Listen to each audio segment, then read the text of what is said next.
when the others get here, they can join. Going to be streaming as well, so starting that now. Quick recap of last session. As always, you guys have exited the Nowmaker mines after finding yourselves falling down into the doldrums, rescued by a Krask. You guys have arrived at section 11.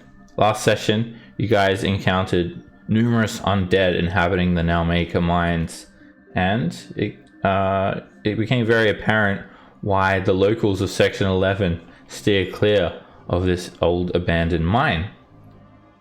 As you've piled out into section 11, you've also met with Extrematon, a Ulatharid, who seemed to be helpful to you guys. He gave you some information about what you should do next, and also he had given you a little pet, a intellect devourer, who joined you guys and then immediately just took over the body of a poor hapless goblin here in Mutthole. So you guys are in Mutthole now. It's in section 11 of Tunarath. It's on the northeastern arm of the body of the dead god, and it's basically a slum. You've noticed that all of the races here are small races like halflings and gnomes, as well as goblinoids, just freely living in squalor. There's just piled houses of all different architecture piled atop one another. And also, unfortunately, Tarkin had met a untimely end in the Nowmaker mines last session. He listened to the Alip's whispers, and as they went to consume him and drive him mad, he in turn lost his life. His ghost, however, not feeling satisfied upon leaving the astral plane, has been trailing you guys unbeknownst to everyone. But he's yet to possess anyone. I think he sort of felt like he wouldn't do that as a ghost. And he's just been sort of trailing along with you guys. And you all have just found an abandoned warehouse to camp out in during the night. My music is not working. Let me fix that up. Okay, so you guys have taken a long rest, and also by speaking to Pugnacious, he gave you a rundown of section 11. He told you like names of locations such as Mutthole, as which you're in, which you've already found by science. A large fortification called Valkgard, a military district, or a section of section 11 that borders the military district called Militant's Crescent, that has a heavy Githyanki presence. There's also Limbo's Way, which is sort of like a passage that leads off towards the astral shipyards. There's your destination at the moment is the Trash Market. Apparently it's just like a sprawling marketplace, a free market. Also it's equally sort of ridden with squalor. Most of the buildings are disheveled, abandoned, or crumbling. And also you've been told that you need to seek out an alliance with the Red Dragons in order to charge this Gith capacitor. And to do that, you'd have to actually not sure how much Extrematon told you guys about that. Actually, I think he did tell you that you need to expose it to the powers of the Far Realm, or if he hasn't, then Pugnacious tells you he did. Okay, so to get to the Far Realm, you'll need to make an alliance with Red Dragons, because they are the ones that know where all the portals are. And also, if they know where portals to the Far Realm are, it's very likely they will know where portals to the material plane are. So it could also be a ticket home. Now, to get to the Red Dragon's cave, it's over the other side of Tunarath. I'll actually just go back over to the Tunarath map, so while I'm talking about this. So you guys are in section 11, you're in the northeast arm, and the Red Dragon's cave is all the way down at the butt of this creature. So it's a quite a distance. Did I scale this map? Yep. This map is actually to scale, so I mean it's a distance, but actually I don't think that's right. 7,000 feet. It's much further than that. But anyway, it's a distance, and so you're looking to head from Section 11. Let me just put on the measuring tool. You want to go into the astral shipyards, get a ship, and head to the Red Dragon's cave, so you can get access to the Far Realm portal. It is heavily embedded in the military district, so Red Dragons will be your key to getting there. That's a basic mission that you guys have at the moment. Only a suggestion, of course. By Pugnacious. Alright, you guys have woken up in the morning now in this warehouse. There's just this forever sort of sweet smell of the astral plane that greets you as you awaken. And it gives you guys memories of when you first got here aboard Vandellen's ship and sort of landed in the astral junkyard. It's also similar in the scenery. It's quite trashy here, and there's also like the odor of squalor mixed in with that sweet scent of the astral air. When you guys wake up, there is a gruesome scene greeting you. Lying in the middle of the warehouse is Pugnacious. The goblin's body is dead, the brain is dislodged, and the brain sits near the body in a pile of goop.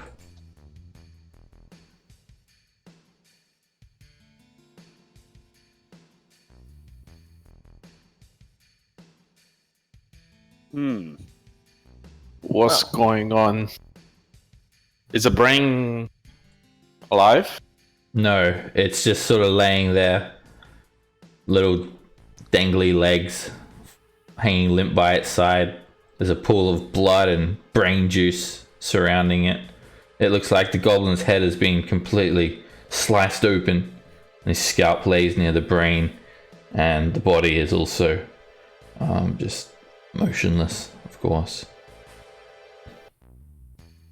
Hey, I'm gonna investigate more the crime scene, I guess, and see if I can figure it out. Alright, you guys take a look around. You just sort of just rested with some Hessian sacks that were laying around, all your bedrolls in the warehouse.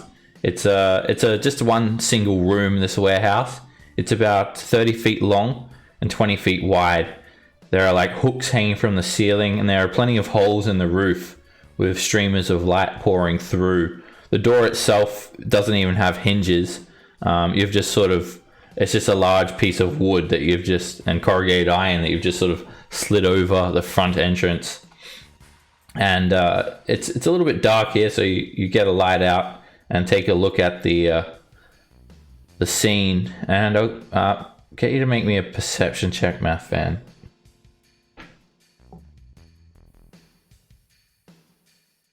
Oh, God, I just wake up, guys, sorry. Alright, you take a look around and you don't see anything more than what I've described, but you hear something that gets everyone's attention. You look up to the door. There is a hand grabbing onto the door and moving it aside, and the skin of the hand is yellow. It's a Githyanki. And you see his half-plate mail, Payback time. his sword, and he steps in. Good morning! It's Vandellen. Oh my God. For Vandellen, God's sake, man.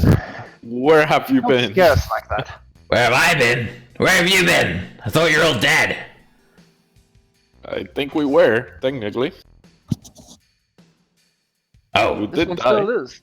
well, I was sort of exaggerating then, but damn, you really have been through a hard time. Do you realize there was an intellect devourer amongst you all? Oh yes, I've been telling them all about it. Not to trust it, but You're telling me you knew about it? yes, And you were fine with this? I wasn't. Well, we weren't receiving help from anyone else, so... Yeah. for the moment, we were. Well, I found where you are yesterday. You're a scrying sensor. I saw you all here, so I rushed to find you all. When I came here, you were sleeping. I thought I'd let you sleep, but I could smell it. I could smell that foul creature from a mile away. Oh, yes, I could tell. So I thought I'd do you a favor and dispose of it. Thank Now, you. I thought it was a spy. But why? I still don't understand why you would allow it to exist among you all. Such a foul creature. The enemy.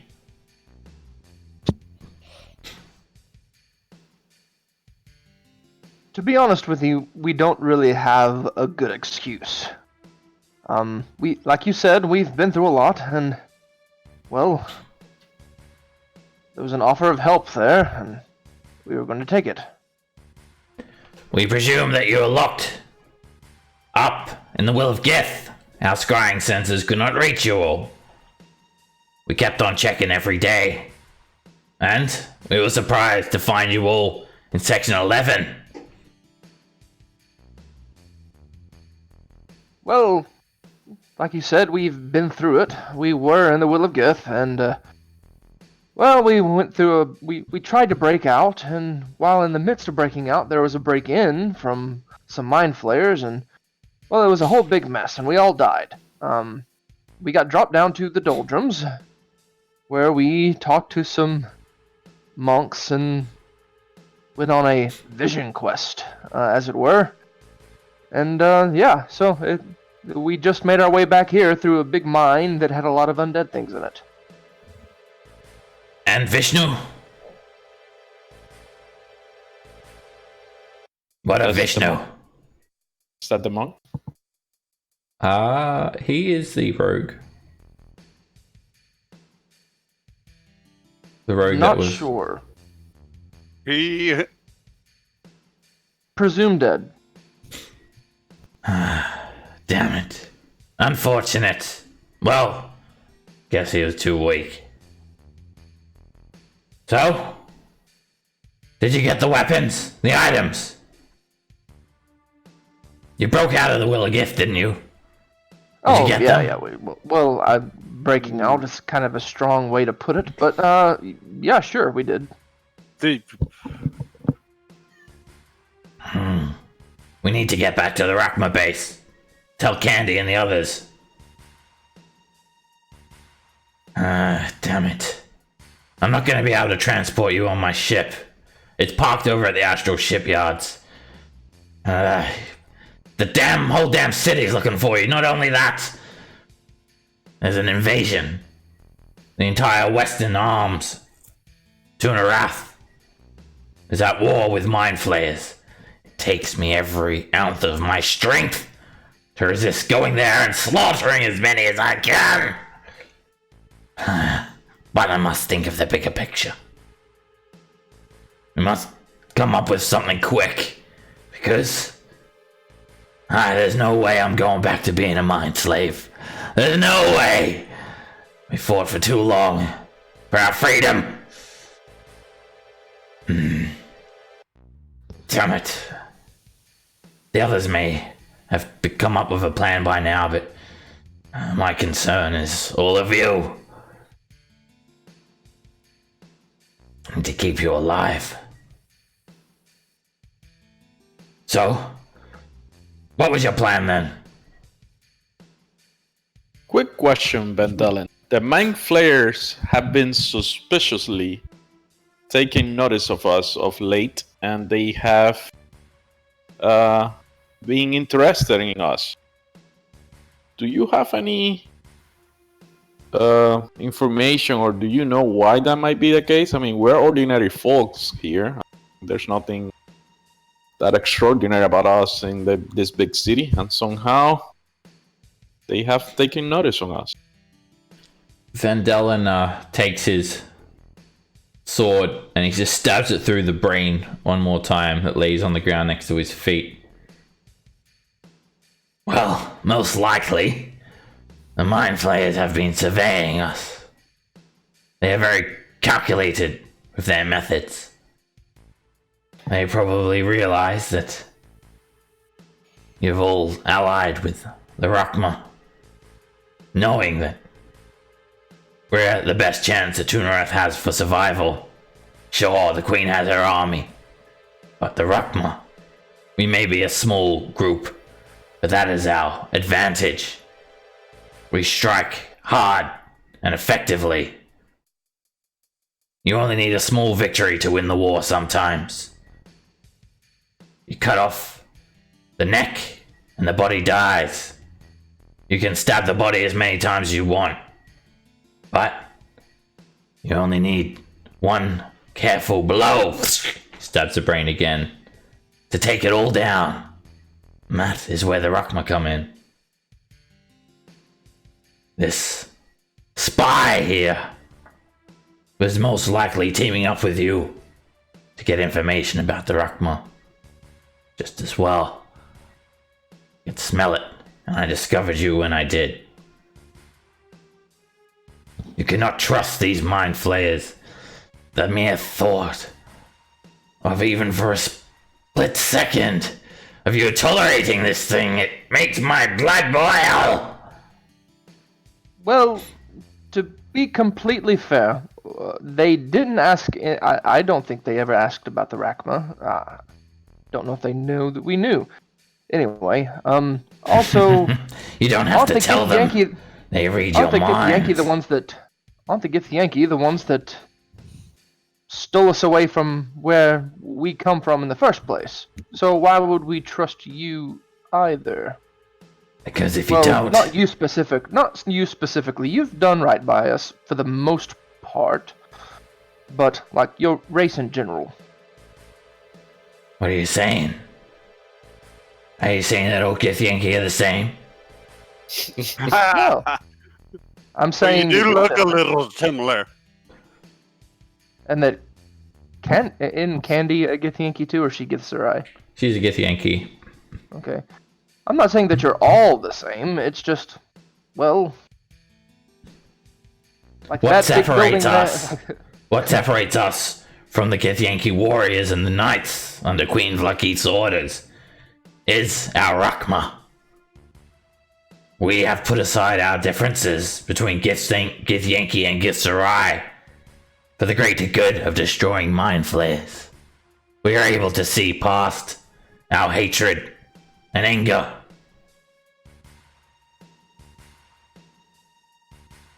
And we have been willing to put aside our differences and our hatred for your kind too. Whether you like it or not, we are your best chance of survival. And you are ours. Okay, guys, quick recap really quick, because I don't think I was here for those sessions. We're no longer slaves of Vendellan. I think I missed those sessions, like when you guy infiltrated the main. Yeah, when you guys met at the Rakma base, it was revealed that Vendellan was actually part of this Rakma, a group of Githyanki and Githzerai that band together to combat mind flayers. And you at that stage you sort of went from being a captive of Vendellan to an ally. Okay, so his goal is to overthrow the queen then? No, they despise mind flayers. They hunt mind flayers. Okay. The queen is a lich queen. A Githyanki lich. So he's still loyal to the queen, in a way. Yeah. Even though he's kind of like working outside the law. Basically, yeah. Okay. He's a bit of a renegade and a rogue and an outcast. He never made it as a Githyanki knight. And then he does turn to you all. And continues to question you guys. Well, did you learn anything about these mind flayers? Tell me everything you know, everything you've seen. Did you know about this invasion? Did we know about it? I mean, We didn't know it was an invasion, but we noticed their presence in the city, and that's always a sign of concern when they're walking around the city like that. But Yeah. we didn't know that it was a full-scale invasion. oh, and they slaughtered everyone in the Will of Gith. I know that. Yes. You're safe here for the meantime on the Eastern Arms. War is slow between Mind Flayers and Githyanki. You see, we are far superior beings, and we have trained all our lives to slaughter Mind Flayers. While they are small and we are stronger, we continue to slaughter them, but they are endless, persistent, and relentless. Sorry, my screen just like turned off for a second. I don't know what happened there. Okay, anyway, yeah. So he explains to you guys that the Mind Flayers, they are basically relentless, and although they're doing guerrilla tactics, just small attacks repeatedly to wear the Githyanki down. So there will be some time before they breach the Eastern Arm and the military district in the center. But every second is still important. Is there anything else you want to tell me about the Mind Flayers? Anything at all? Well, they want us to go to the Far Realm. What? Does that mean anything to you? Why would they want that?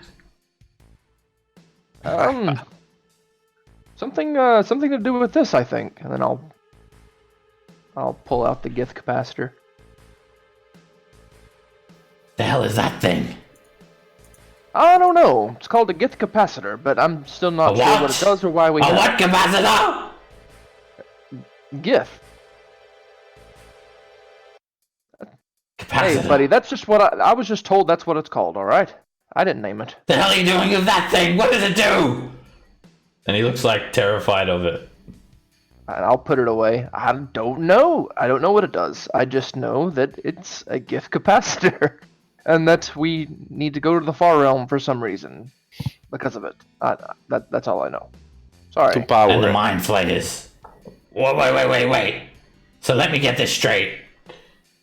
We sent you to get magic items for the Rakma so we can combat Mind Flayers. And since that time, you've teamed up with the Mind Flayers, you've got an item called the Gith Capacitor, and you mean to charge it? Whose side are you on here? I'm Wait, not I sure thought- how a Gith capacitor works. Well, what happens when we charge it? The gift capacitor was given to us by the monk. Oh yeah, it was a Gith Zerai monk in the Doldrums. So we got that from not the Mind Flayers. I think the Mind Flayers just want to. Yeah, but use that's us. a little bit strange that they are agreeing with the monk. The fact that basically the same thing. Like the monk told us to power it up, and the Mind Flayers are telling us the same. That seems very, very strange. There is more that meets the eye here. Let me take a look at that. Yeah, sure. Here you go. And I'll hand it over. He studies it. And as you guys talking, a couple of hours have gone by. Like you guys are still in the warehouse, and he's closed the door as well. Damn it, I know what this thing is. Really? Yes.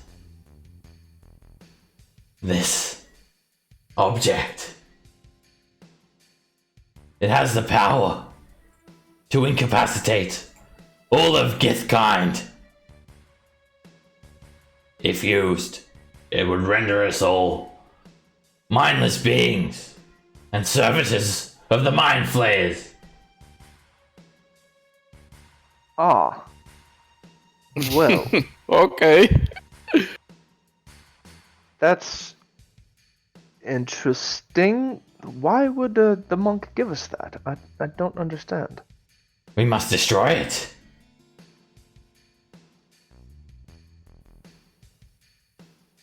Well, is Well, that how would we go about doing that though? Seems like a powerful item. I can't Have you just throw it on tried, the like- floor. Yeah, and he just throws it on the ground. It just bounces off the ground. Damn, that didn't work. Well, even I could have told you that wouldn't work. Yeah, for entirely scientific purposes, is the item makes the Gith subject to the mind flayers, or is the item only incapacitates the Gith? I read General. about this. If used, it could wipe all psionics from the collective minds of the Gith people, thus enslaving us once more. So technically, and I this is out of character. So technically, the item gets rid of their psionic powers. Yeah. Which, in case that we want to fight the Gith, that will be something useful for us as well. Listen, it's probably best that you keep this safe. If any Gith Yankee finds out you have this, they'll want to kill you and take it. And I'm sure yeah, the for Mind sure. Flayers are monitoring you. Damn it! I must meet with the Shasakul. The who? What now? That's the name of our Rakma. Shasakul. Ah.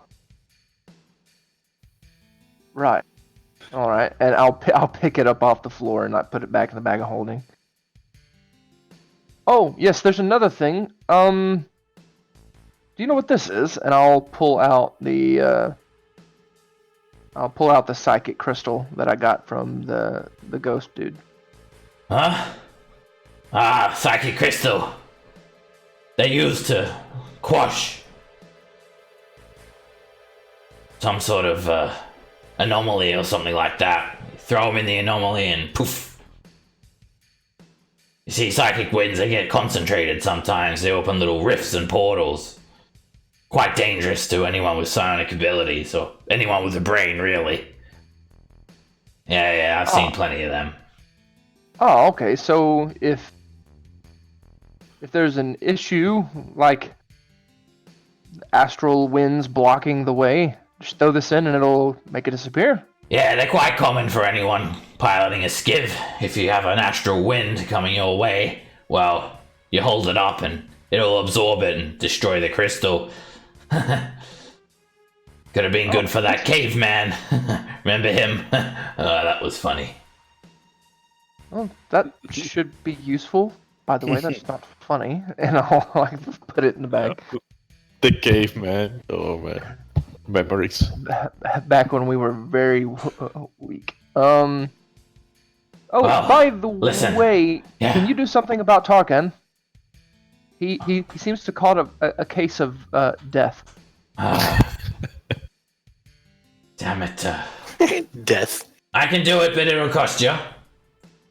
That's not cheap, you know. I figured it wouldn't be. I'll do you a favor. I'll just charge you for the material cost. Oh, that sounds fair enough. What do you guys think? Oh, what's that? Yes, absolutely. What's the cost? 500 credits, of course. I think we have enough, don't we? What is the credit to gold ratio? Gold. You'd be hard getting it converted. 2 to 1 usually. Unless you can find a good deal. Unless how much do we have on the credit stone? Let's Let me see. take a look. Actually, I think Party was it review. Jin taking care of that? Uh, Was it? I I think think it so. might have been Matt then that had the. I think I it was, had the astral. yeah. The credit stone has only 645 on it. I mean, that'd blow through the whole credit stone pretty much, but And then he Guitar sort of comeback. when you mention credit stone, he sort of says, good thing you kept on to that too. I wouldn't have been able to find you otherwise. Referring to his credit stone that you guys still have. Yeah. oh, that is empty currently. I used it as a scrying conduit. Ah, well, good thing then. It's not under party loot. It's in There's the resources. the resources. To Yeah, no one has control of that. Okay. Does someone want to take control of it? Edit it? I mean, I will if nobody else wants to. Okay. Well, I know Mathan has an astro. I think do we all have astro tattoos? yeah. I think we do. I don't think that.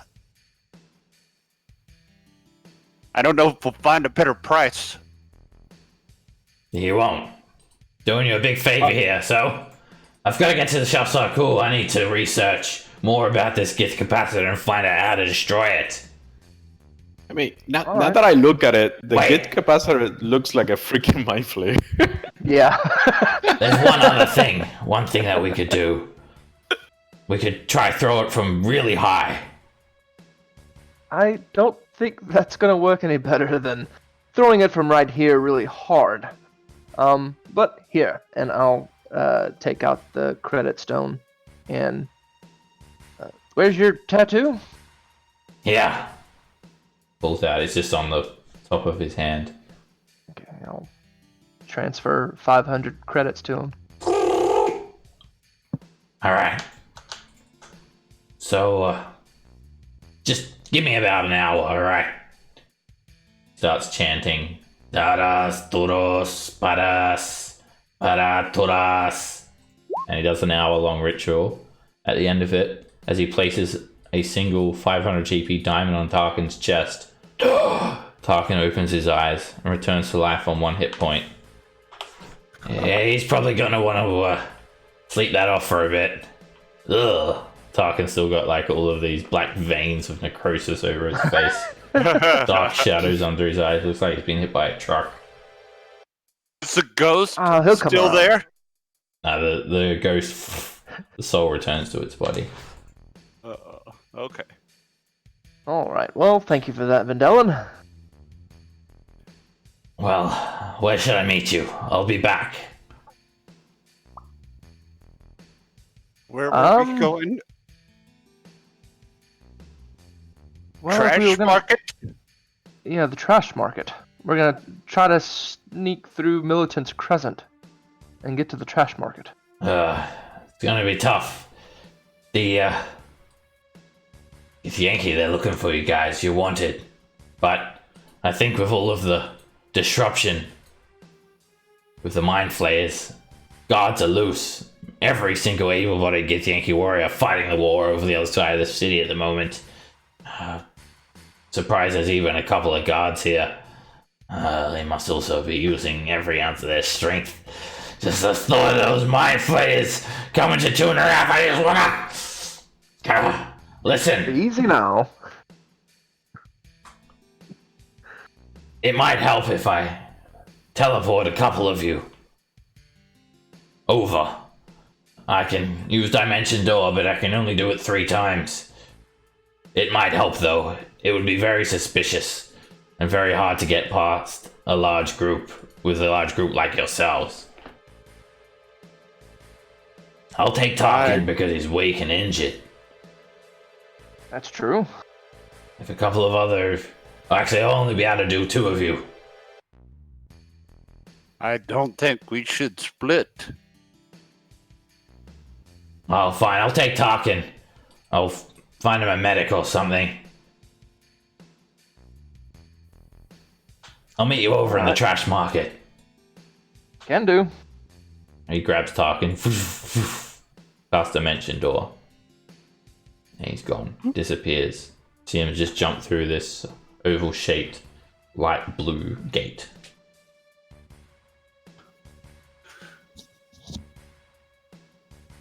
Alright, well, does anyone have any clue as to how we could disguise ourselves, even the smallest bit? We can't exactly steal clothes from around here. They wouldn't fit any of us. But other than that, I'm really not sure.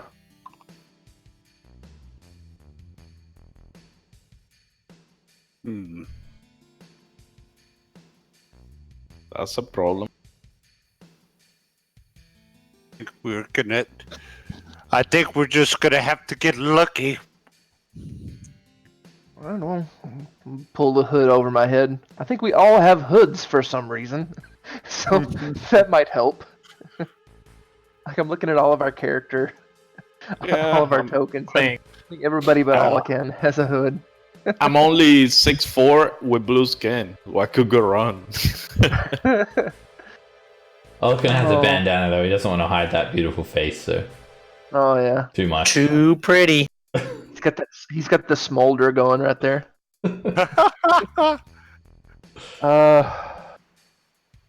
Well, if we don't have any way of disguising ourselves, we'll just have to. We'll have to hope. Yeah. Hope we run into a few of the bastards.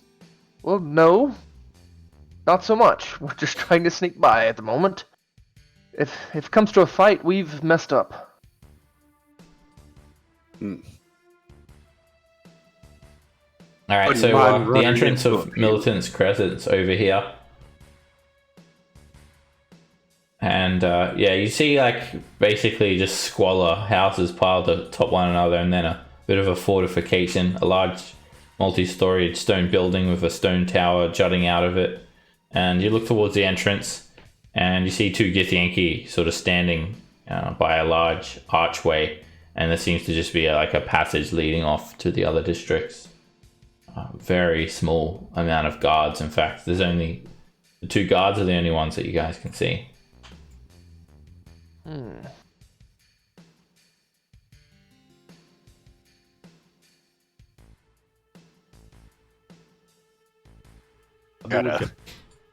We gotta get through the two of them first. Does there look like there's any like wall or anything close by that would be scalable without them seeing us, or? They've got a pretty good view of like the wall. So it's there is like a stone wall. It's about 20 feet high, and it sort of surrounds the entrance here. And then it's sort of surrounded by a 50-foot high wall of separating like the military district. And then you've just got like Valkguard, which is like several hundred feet high, layers upon layers of buildings and peaks. And you see a few Githyanki walking around up there, and most likely red dragons.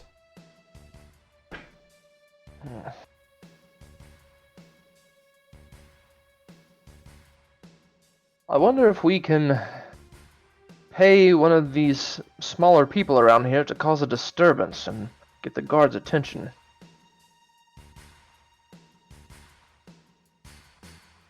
Yeah, but how do we do that? I don't know. We could always go for the straightforward approach and fight them. Oh, because that's worked out so well for us in the past.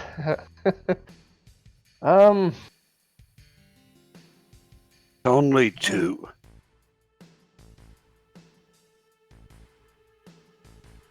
I don't know. Maybe we can just walk straight past them. Maybe they won't be too much on guard, and we just walk in like we belong there and keep going. I doubt that'll work though.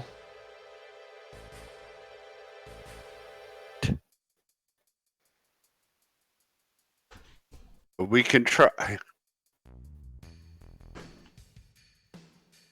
We really don't have anything that can disguise us at all. Nothing. Yeah. Look at the party loot here. It's Just nothing. And what if we use the little smoke bomb that we got from Krask? Go in the middle of them, then run through. While they can't see.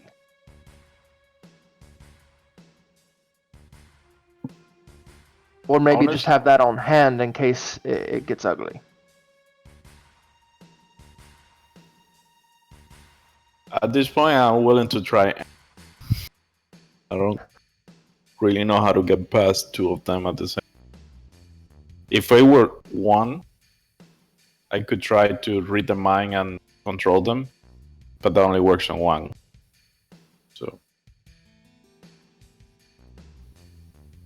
Well, do we want you to do the straightforward approach? Have the choke bomb on hand, just in case, and just try to walk through? I guess so. Well, Let's see if it works. Not a chance in hell. no, not a chance. That's okay. It's going to work, guys. Just have a grit now for some reason. Just if in case it's needed. Sure. All right. Well, no time like the present, I guess. Guys, this is why we TPK all the time. Stuff like this. Look how tiny they are. Let's just step on them.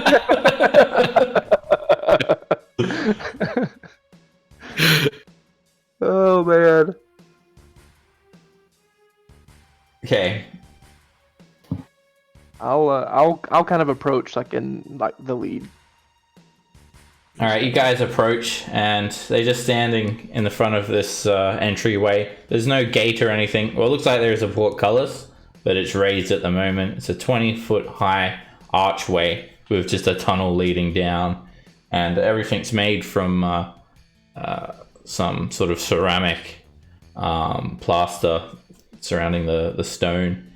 And as you approach, the Githyanki immediately sort of just lock onto you, and they just like eye you. Gentlemen, and like keep walking. They sort of stand in front of you. Where do you think you're going, mutt? Oh, well, sort of rude. Well, I'm actually, We're going to Well, the trash actually- market. yeah. Mutt hole might stay in mutt hole.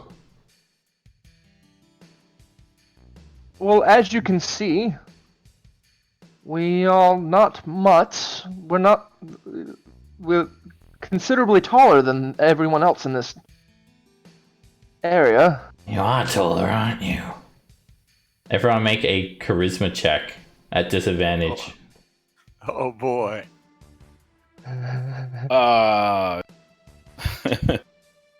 Yeah, this is not gonna go well. It's not that bad, but Look, we did okay. Yeah, Yours what's- was yeah, a saving throw there, Devin. It's supposed to be a check. Oh crap. Okay. Oh. What's your charisma bonus? 5 Okay, still or 4. Yeah, still really high. Okay. They Not as good. They look at you all. Oh no, sorry, I just used the same roll. It's just to take off the proficiency on the saving throw. And they sort of look at you guys. You are awfully tall. Get a bit lost, are we? Gonna have to check your skulls. Can you do that without Why- opening them? Smell clean. Go on through then. Mutts. Congratulations. Well, thank you, gentlemen. And I'm just gonna walk straight through them Me too. into the Milton's Crescent. Alright, you guys walk through. It's a very long hallway. You see different pathways branching off and signs leading to all different directions. And Olican, are you going as well? Yep. They stop you. Not you. I'll just move your token for you. I was moving and you said not you, so I stopped. I don't get yelled at anymore. Just up to, I mean, like the gate where the two Githyanki are. They sort of stop you. They look at each other. And they draw their weapons and attack you. Oh. Damn it. We got this mini map. Alright. Alright. Oh. You sort of hear that, you look over your shoulder and you see the two Githyanki moving in to attack all again.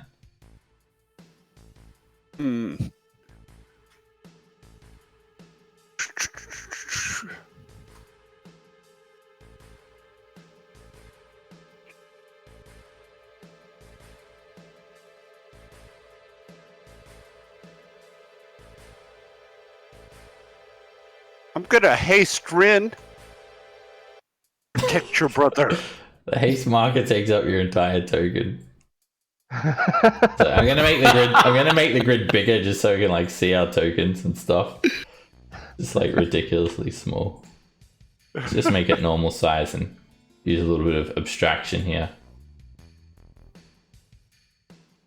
Oh man, that's so funny.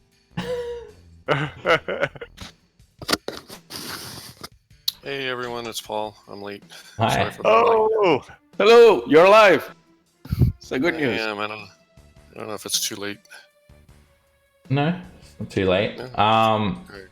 I'll just say your character actually just got raised from the dead Tarkin. So Oh, awesome. you're actually at the moment you're only on 1 hit point, and you have -4 on attack rolls, saving throws, and ability checks from being brought back from the dead. That goes away by 1 every time you take a long rest. So, Been there before. all right. So when you come back to life, Vendelin had brung you back to life, and then he teleported you to the trash market, and then left you. And he just sort of left you just near this abandoned building. Told you that your friends are going to be finding you soon, and then you didn't want to like just wait. So you've come to try and find them, and you've sort of head through the trash market, down through a series of buildings and into Militant's Crescent.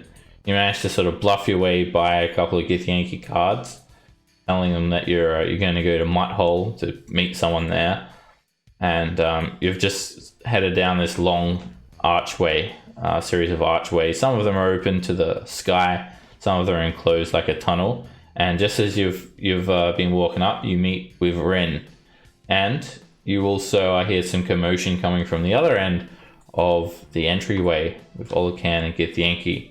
See two Githyanki drawing blades to attack Olacan. Yes. All right. I cast haste on Rin. On Rin, okay. Rin, you're about 50 feet away from the Githyanki. To back up, I don't think I'm right on him, but Yeah, you wouldn't be right on them as well. So I'm Back 50 up. feet away. Yeah, we're just like, this is just going to be abstracted. I didn't bother getting a map for just one encounter. I mean, Olacan. you didn't think that we were actually going to do this, huh?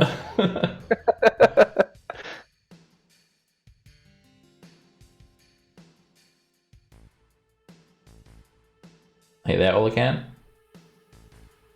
Yeah. Your turn. So they're just in the squares the way they would be, They're, side by they're- side. Yeah, they're next to you there. They've drawn their weapons. They're blocking you from going through Militant's Crescent, through the entryway. Who are you attacking?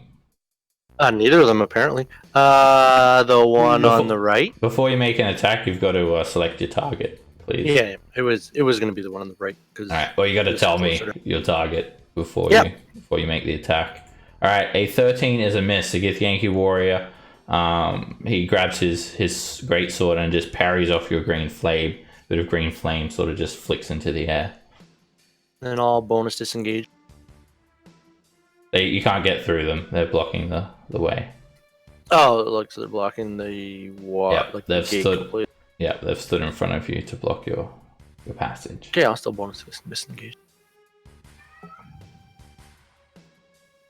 right, you move back. Mathan. Alright, so I turn around, I see Olokin running away, 2 guards. You're about For some 40 feet reason- away from them. Like, you only just started, like, you know, going down this tunnel when Olakan was the last one, so he sort of got stopped there, and you've turned around and seen what's happening. It's just a 10-foot wide tunnel that's 20 feet high. It's arched, and then you run. If you go down the tunnel, it leads out into Mud Hole. Okay, I'm gonna turn back a little bit closer to him and cast Hold Person at 3rd level on both of them. Okay, both Githyanki Nice. warriors will make a wisdom save. Fail that save. 1 fail. All right, this guy here seizes up, and he becomes paralyzed. And you're about 30 feet away. Go get him, guys. I point to the one that is held, whatever. And Rin. You said I'm about 50 feet away? Yeah, With haste, I should be able to get all the way up to him, right? easily. Yeah. Yeah. Okay. I'll go up to, and I'll try to hit the guy with a Mace of Disruption. The paralyzed one. Yeah. All right, at 16 misses, the other Githyanki warrior sort of just pushes you to the side. The mace just swings up in the air. Let's try that again. And 20 hits.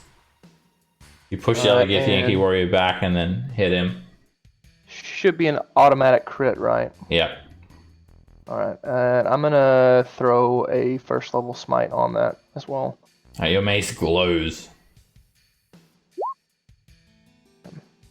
I'll just roll it twice there. Okay, you smite for 21 radiant and hit for... wait, I'll just do this separately. So 21 radiant damage plus 15 bludgeoning damage. But you don't get the dex mod twice for a crit. Oh yeah. Sorry. Alright, you just hit him with that mace. It like sears through his half plate and leaves a very bloody wound, just sticks straight into his yellow flesh. You pull it out and blood just falls onto the ground. All right, and I will use my hasted action to swing at him again with the Mace of Disruption. An 18 hits. Okay.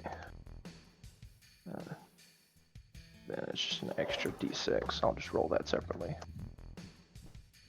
Ah. Alright, you hit him for another 10 points of damage. You smack him across the face and he's almost dead. All right. Nice. And then I'll bonus action try to kick him. 20 hits. You jump up and do a double spinning kick and hit him straight on the head. It just snaps his neck to the side and his whole body is thrown to the ground. Dead. All right, I'll turn to the other guy and say, all right, your turn. You. And he just turns to you, Rin, and with his greatsword he attacks. oh, jeez. Ooh, He starts damn. off with a crit. He just slashes that blade, and you feel his sonic energy split your mind for, what's that? 38 points of damage. Yeah, that's 30. 37 points of damage. And you forgot how much of a punch these Githyanki warriors pack, even being just foot soldiers themselves. Yeah. He comes in again. What? Jesus. What? Well, I mean, I'm unconscious. He takes you straight down. You will It stay wouldn't there! be And then he's gonna run up to Olakan and misty step in front of him. Where do you think you're going?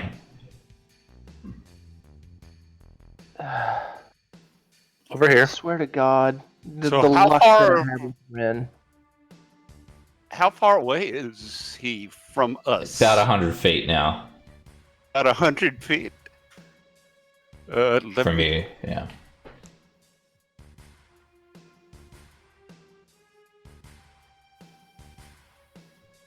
Then I'm gonna move up. Actually, I don't have to move up. I'm gonna quicken a scorching ray.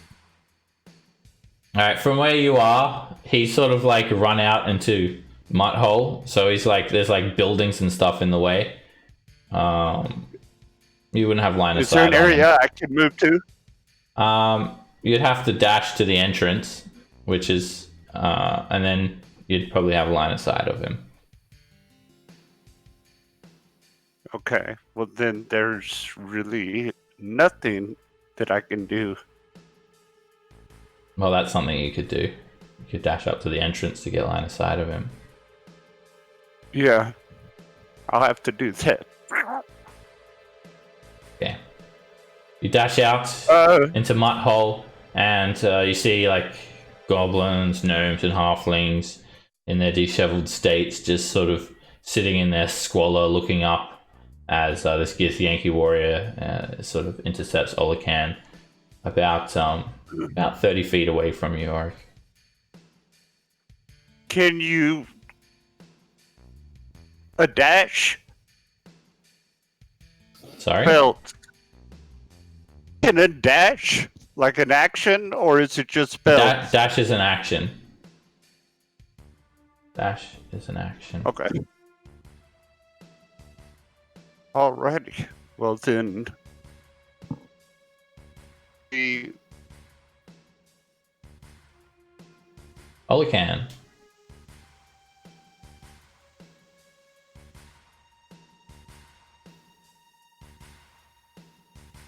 So Mathan and they're all that 100 feet away too? Mathvan is about 80 or 90 feet away from you. Oric and Rin are about 30, 40 feet away from you. Tarkin's like well over 100 feet away from you. You can only see Oric and Rin on the ground at the entrance. Okay, damn back-to-back crits. Hell. I will bonus disengage and then move my 30 feet towards Oric. And then You get back to the entrance. Just a pretty open pathway leading up to it, just surrounded by houses, tents. I will bonus or use my action to dash the distance to get like behind Oric somewhere. Cuddle Okay. up to my brother's corpse. Alright, you dash back in Yeah. to the hallway. Again, it's a 20-foot high archway, 10 feet wide, that leads on through like a tunnel. Different paths branching off left and right in all different directions. Alright, Mathan, you're about 30 feet from the entrance. Okay, I'm gonna go to the entrance and hold my action. I'm not concentrating anymore because the guy's dead. Take that off. So I'm gonna hold my action to cast Toll the Death as soon as I see him. You can see him from the entrance. Oh, am I in distance? Yeah. 60 feet? Yep. Okay, He's I about cast like 30 feet away from you. Toll the Death. He has not been damaged, I guess. Yeah, he's still healthy. And he completely ignores the spell. Right. Oh yeah, Tarkin, you need to roll yourself into initiative. I'll just say last turn you just ran up, so you're sort of about 30 feet away from the entrance. Cool. Alright, Ren, you are... Didn't think I'd be actually saying this right now, but make a death save. Oh no, yeah, it's understandable. I mean, when you get hit with 2 crits in a row, it happens. Jesus. Go ahead. That's the old Seb special. Yeah, I do in on 10 there, Tarkin. Alright, that you'd actually be on 6 because you have -4 to ability checks. Oh, I put those in, but I guess it didn't cover initiative. There's a Yeah, -4 on like saving throws and attacks. and ability checks. Yeah, let me see if I can find where that is. It's all good. Alright, the Githyanki warrior, he just sort of yells at you all he can, "Get back here!" And he runs up and he sort of sees Oric and Mathfan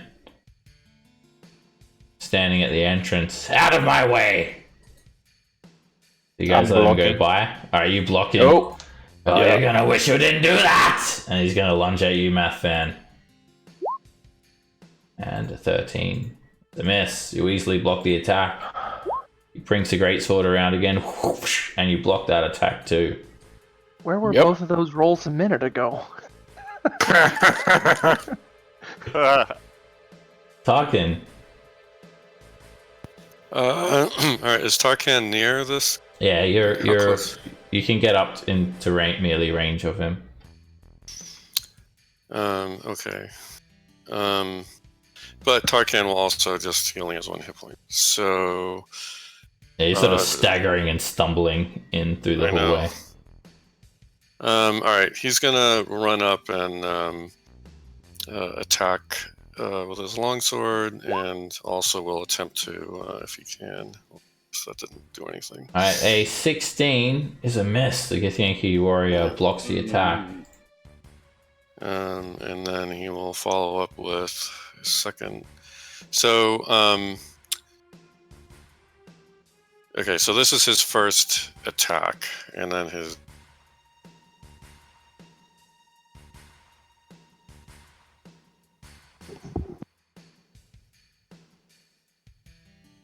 Sorry? You there? You disappeared. Oh, do you think his laptop crashed again? He's. It's a safe assumption to make. Let's see. You there, Tarkin? I think he must have. Oh, he's He's typing still- something now. Oh, his laptop died again. Alright, I'll just presume that he's like just in agony on the ground. Sure, you guys can handle Alright. one Githyanki warrior. Except for, unless your name's Rin. Quick and scorching ray. Alright, you're in melee with him, so it's a disadvantage. Oh, that's Oh, Alright, now. you try to shoot at him, and he just It's- knocks your hand out of the way. I'm totally screwed up. I can't tell who's right on me and who's not. You're at the entrance, Well, so yeah, you but- run up to the okay. entrance. 9 Wasted misses, this spell a lot. and a natural 1 is a miss. He just sort of rushes you, and you fire off into the sky, into the roof. And you're using a firebolt as well. Yeah, I quickened it. I basically wasted like So everything. when Oh, you well. when you just do something, just can you say that you're doing it, please, before you do it? So I did. I did. I did not hear that whatsoever about the firebolt. Okay. All right, so you quicken a firebolt, a 16 misses. You shoot the firebolt into the air. Scorching ray that was quickened. The firebolt just followed. Okay. Well, just if you're gonna do a firebolt, just tell me that you're gonna cast firebolt next time, please. Okay. So that was a waste, but oh well. Grit. All it can. Now, you can't reach the Githyanki warrior in melee unless you run out into the mud hole. You'll need to dash to get through there as well, going past one of your allies. Well, firebolt him then. 12 is a miss. He ducks out of the way as you try to find a clean shot through all of your allies. I'll do bonus help on him too, since I can actually bonus this turn. Okay, use your bonus action to put the help action on the Githyanki warrior. The next attack has advantage. Fan. How far away am I from Rin? You're next to Rin. You're side by side with Rin. Oh, sorry, Rin. You're Yes. You would be like 10 feet away from him. Okay. In that case, bonus action word. You're side by side with Auric at the entrance, sort of blocking him from getting in. Tarkin's right behind you, and then Rin's right behind Tarkin. Alright, Rin, That's you're all. back up on 7 healing. And told the death again. Actually, I'm gonna do Sacred Flame this time. Alright, he's This gonna guy. try and dodge this. He sees the radiant energy falling down on him, and he just tumbles straight out of the way of it. I keep blocking. Rin. Alright, I'm gonna use 15 feet to stand up. It'd be 30 to stand up. Oh, because of the haste. Yeah. Okay. Well, There's enough room. There's enough room for you to like push by. Yeah. Yeah, and get out into the I open. was just gonna do that. Do that anyway. I thank Mathadan for the heals, and then I go in with the Mace of Disruption. Alright, first attack has advantage. 23 is a hit. Slam the mace into him for 9 bludgeoning.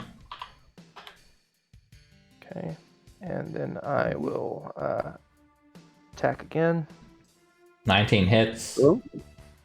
You find gaps in his half plate, hitting him for another 8 bludgeoning.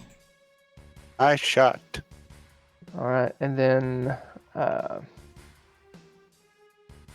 actually going to... You know what, never mind, I'm not going to do that. I'm going to use my hasted action to swing with the Mace of Disruption again. 19 hits. 5 damage. Another 5 bludgeoning. He's battered up a bit. And then I'll try to kick him. 12 is a miss. There's that crit I needed. He blocks it using some of his armor. Alright, that's my turn. Alright, the Githyanki warrior finds himself surrounded. What is this? How dare you! The queen will have your heads, all of you! Should have just let us through. Stay down! He's gonna swing at you, Ren. Crit. It's not Not a a crit, crit. but it puts me down again. He hits you, puts you back down to the ground, and then he turns around and swings at Auric. And What the? Except Damn, that would have missed me. alright, you block the attack. You can feel the psychic energy sort of reverberate as his sword contacts your shield. Yeah, and then he's gonna misty step behind Olacan. Oh, shit. That's 30 feet. Yeah, about 30 feet behind the entrance. Looks like his laptop is still recharging, so just leave Tarkin for now. Auric, your shield drops. not at disadvantage this time. I will cast Firebolt. A 16 narrowly Misses. misses him.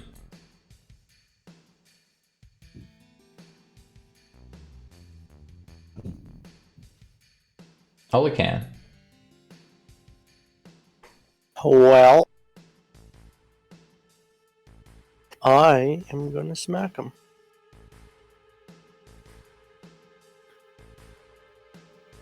If I green flame blade him and no one's there. Oh, it's not. We're not there anyways. Okay, so yeah, I'll just smack him.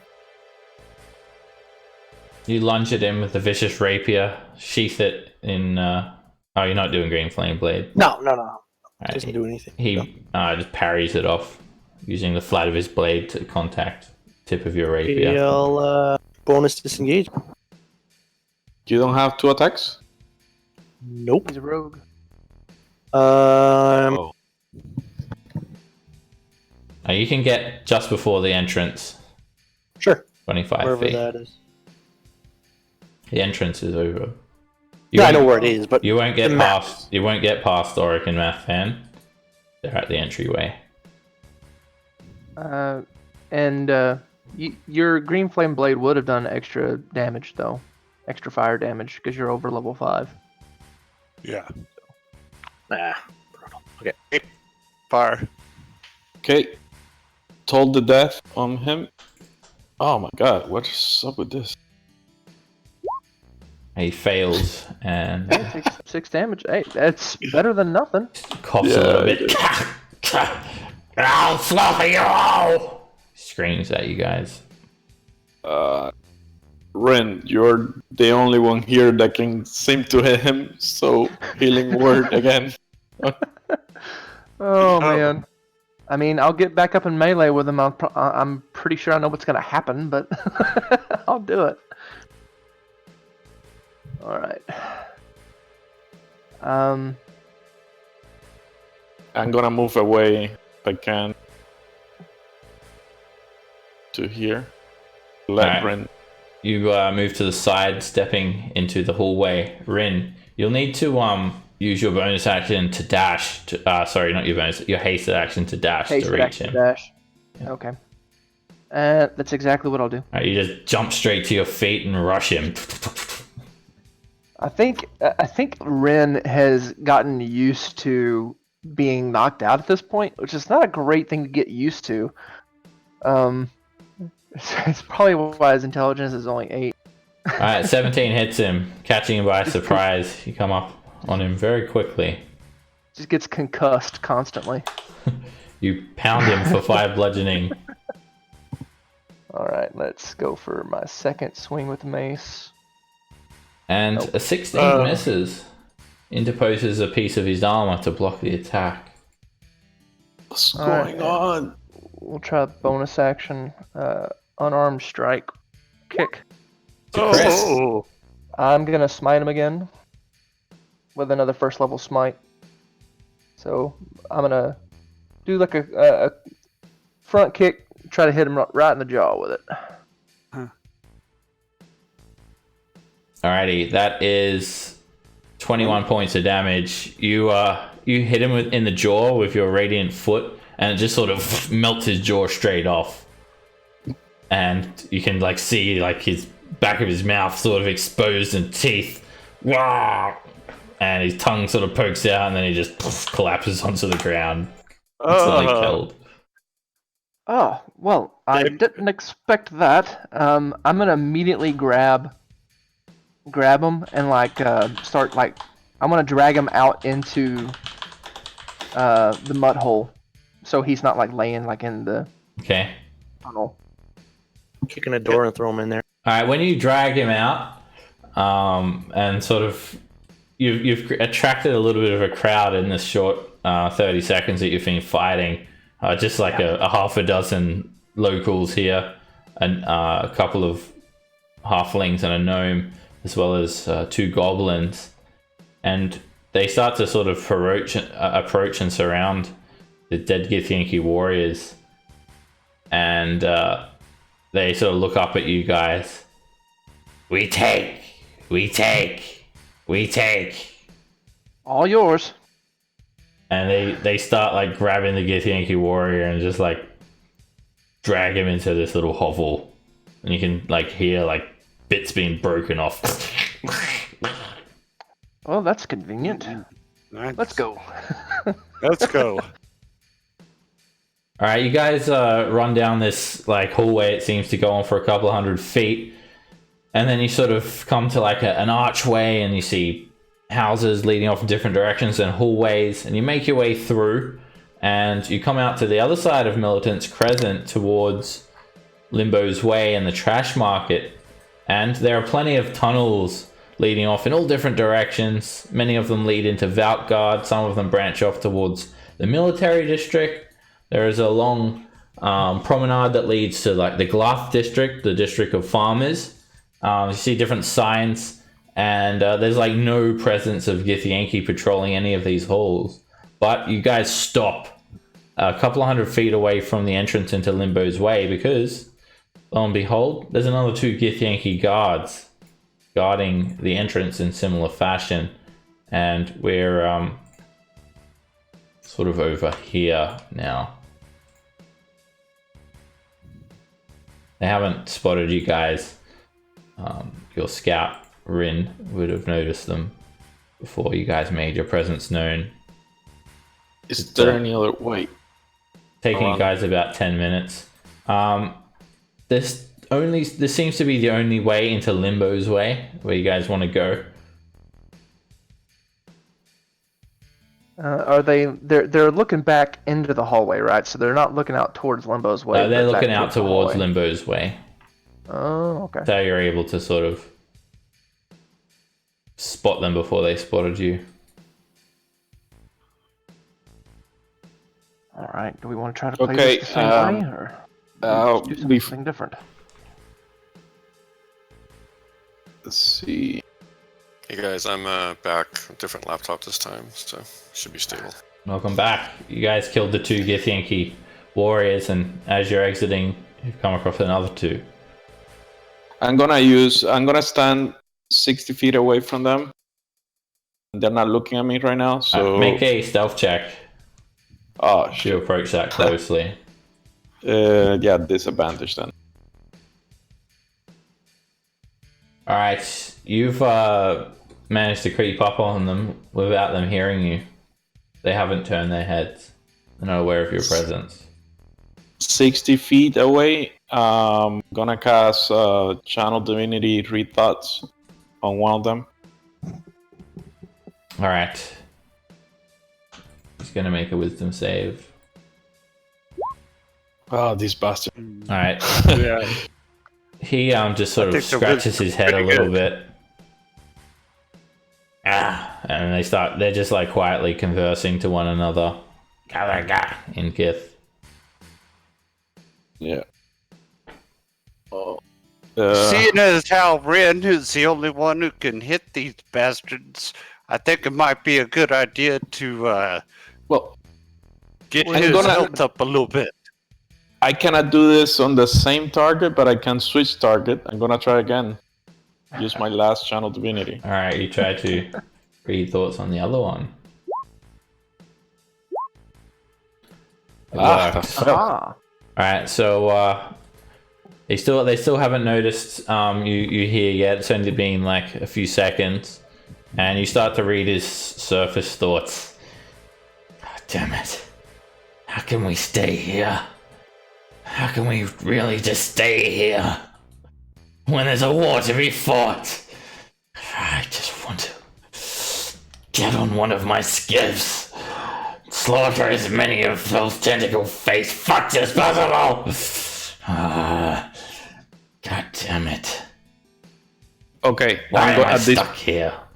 I'm gonna use my suggestions spell that he already failed as part of the Channel Divinity. Okay.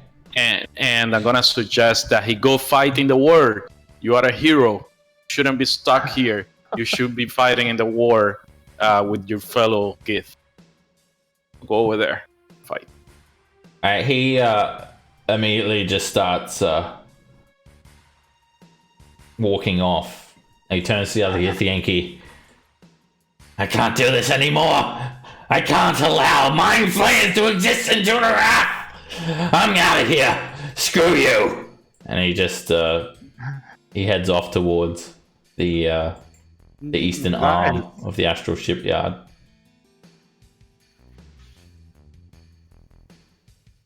So How does Your the other turn. one react? The other one just sort of like throws his hands up. You're a fool! When the queen finds out about this, it won't matter because you'll be dead. Damn it. And Bastard out. he sort of erases awareness a little bit, so he's actually going to make an active perception check. Oh. Ooh. He turns around and Man. sees you guys down the hallway. And you guys will need to, Mathvan, Rin, and Auric will need to make charisma checks. Or maybe just Mathvan, I think he was the only one close enough. He's the one that gets seen. Okay. What are you looking at? Freak! Go back to Mutt Hole, Mutt! Yeah, I'm gonna walk back to the group and tell them what happened. So now what's the plan? There's only one now. Well, not really on the right side for this. I mean, maybe we can just walk by. I don't know. I don't think they're gonna let us. So let's just hit him quick and hit him hard. Just attack. That's it. What is the have we been told like what the Githyanki presence is like in Limbo's Way? From what Like, is you there a- from what you've heard, it's basically like just a skeleton crew. Okay, so we might be able to get away with this. The vast majority of Gith are fighting in the war. That's the initiative. Well, let's get as close as we can, and then go from Okay. there. I mean, because we're still several hundred feet away at this point. Yeah, guys, there's like plenty of like hallways and passages that's leading off in to all the different districts and other offices and stuff like that. And then there's a pretty like wide open space sort of leading down into the military district and the glass district here. So you've got like plenty of time to, if you want to attack, prepare, or just talk your way past them, or whatever you guys want to do. Or just go by him. We can attempt. Yeah, why, are we hung up on specifically killing him, or is there where are we actually trying to go at the moment? Well, we're trying to get into the trash Right market, past him. which is in Limbo's Way.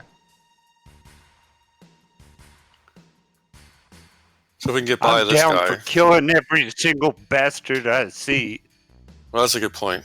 That's a good point. I don't want to talk my way through shit.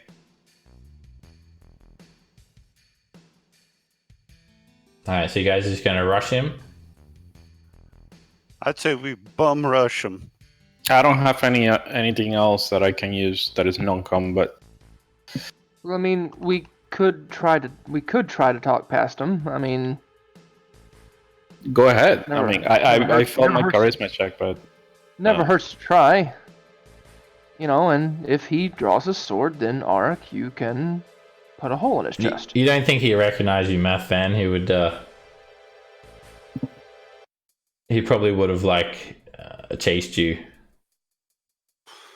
Well, if he'd Go talk to recognized, him. like, you as a wanted.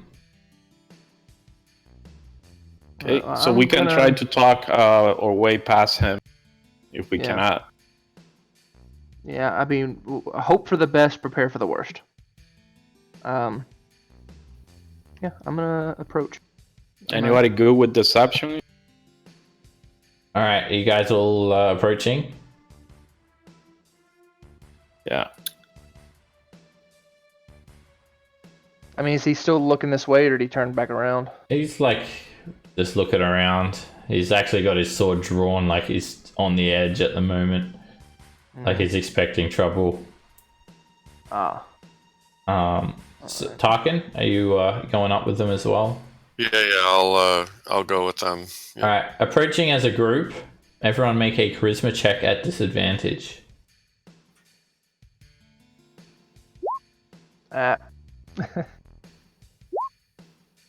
Oh, we're gonna have to kill this guy.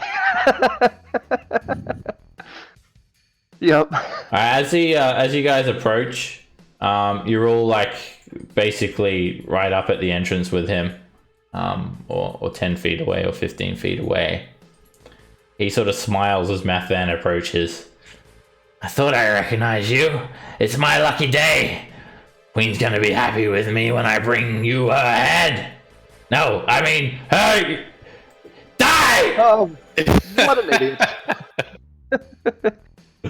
I'm flattered that I'm that famous. And he moves into attack. All right, Tarkin, you're about 15 feet away from him. It's a pretty open space here though, but the tunnel in which he's guarding, it's only 10 feet wide. There's enough room for you to rush past your allies and get in, sort of flanking him to the side.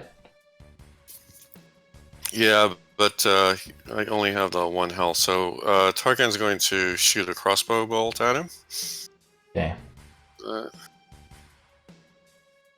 Alright, a 17 is a miss. He's got too much cover. Wow. It's too hard to find a shot there. Alright, and then we'll do a second wind just to get a tiny bit of hit points. Might not Which be is that just a hit die? I forgot. Gosh. Second wind is D10 plus your fighter level. So D10 plus 6 at this point.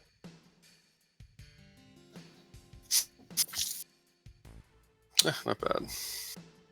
Not bad. And he just dodges to the side of that bolt, just sticks into the ground behind him. You look out to see some relatively decent looking buildings of various types of architecture, and then beyond that just broken buildings, crumbling, trashed. Rin.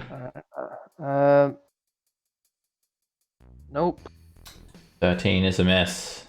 Swing again. Natural That's 1 missed too. misses. Block. Maybe I should have used a dart. Then I'll try to hit him with an elbow. 18 Okay. hits.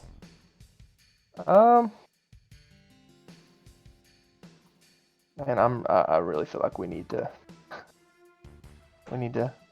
get past this guy. So I'm gonna use a second level smite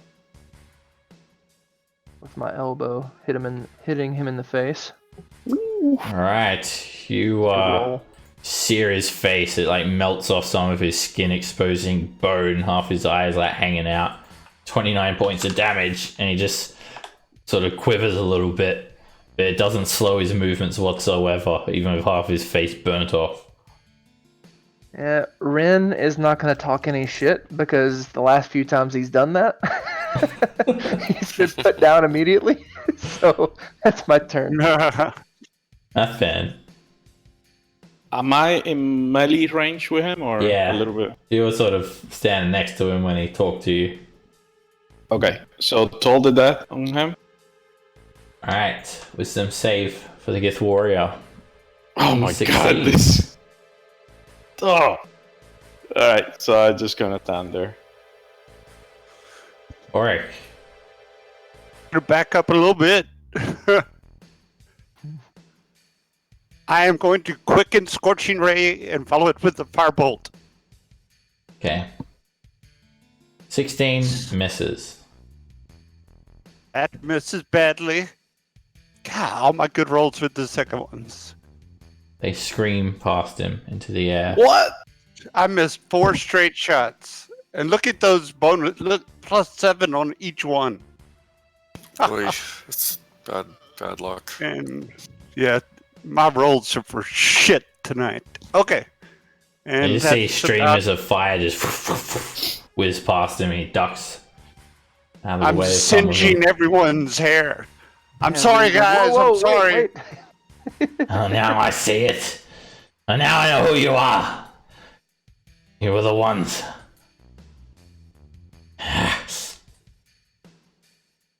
I've got no qualm with you. Really? I'm not gonna die here. Screw this. He misty steps away. Go wherever you want. I'm gonna go join the other guy. There's a water fight. Oh, nice. And he just starts walking off, like turning his back to you guys. Hands in his pockets, you can hear him muttering. Just. Whoa! That went Half his double. face is just like burnt off as well. But as he like, you can tell he's got like just an extraordinary high pain threshold because it doesn't seem to bother him. Well, Dang. All right. Well, let's just continue to the market, I suppose. Alright, you guys look overhead and you see ships, skids of all different configurations whizzing by you guys. And you can hear like loud rumbles in the distance. As you look up, you also see like dozens of Gith sort of forming around red dragons taking off from Valkguard. But there is no focus drawn to what is going on below. You guys move forward and pass through a couple of old rusty gates. Again, you see buildings of just vastly different architecture, like they've just been basically transported from random planes of existence. You see like Victorian style houses, you see some tents and shanties, other like you see like an igloo and all these other different like configurations of housing. And you guys move forward and you arrive to the trash market. You see dozens of stalls set up with a variety of different races. There are plenty of halflings and gnomes still here, but you also see some humans, some dwarves, and there's no Githyanki presence here as well. Thank the Lord.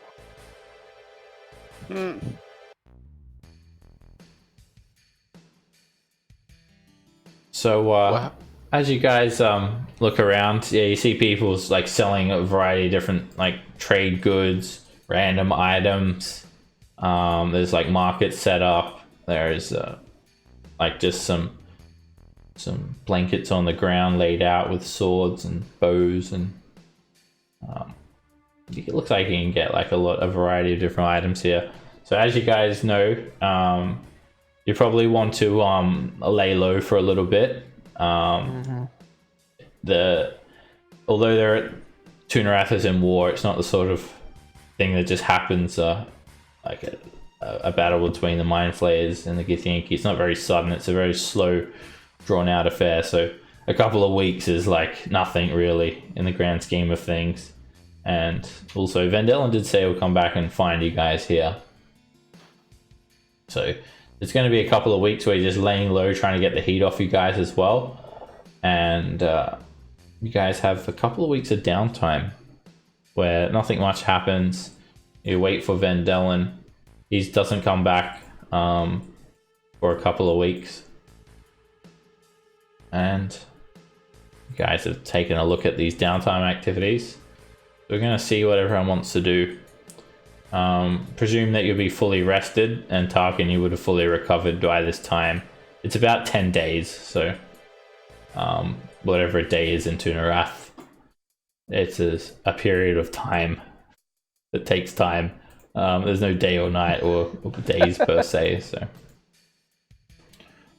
in the trash market it just seems to be like just open 24 hours a day. Alright, so again, you can find all the downtime activities in the party folder under the downtime folder, and we'll just go around. You guys have 2 weeks each. We'll go around, do 1 week for everyone, and then we'll do another week for everyone. And if you're not sure what you want to do, just you can just say skip, and we'll just go on to the next person and come back to you. So we'll start off with Olacan. You can do most of these activities here. They may be modified due to the fact that you're in Tunarath and you're at the trash market. But basically, yeah, it's just like broken buildings, big piles of rubble and wood, and people are just living like in hovels. There are like dugouts where people are living like underground, almost like a mine shaft, and it's a pretty disheveled place. To the north, it just like leads off towards like the astral plane. There's like nothing to the north, and then the arm of Tunarath extends out to the northeast. Where you guys will be going next, maybe. If we don't die. The only thing I don't know is how much money we actually have. Yeah, how much money do we have? Is the party loot accurate? Yeah, the party loot is accurate, and so is the credit stone. So we have 145 credits, and the gold amountage that I have in the party loot as well. So, I mean, obviously you can, like, the 8,000 silver is, 800 gold, and then another 900 gold from the platinum. So. Don't hesitate to use it. I mean, if we don't, I mean, it's just gonna sit there. So. I know. That's what I'm thinking about. I would, at the very least.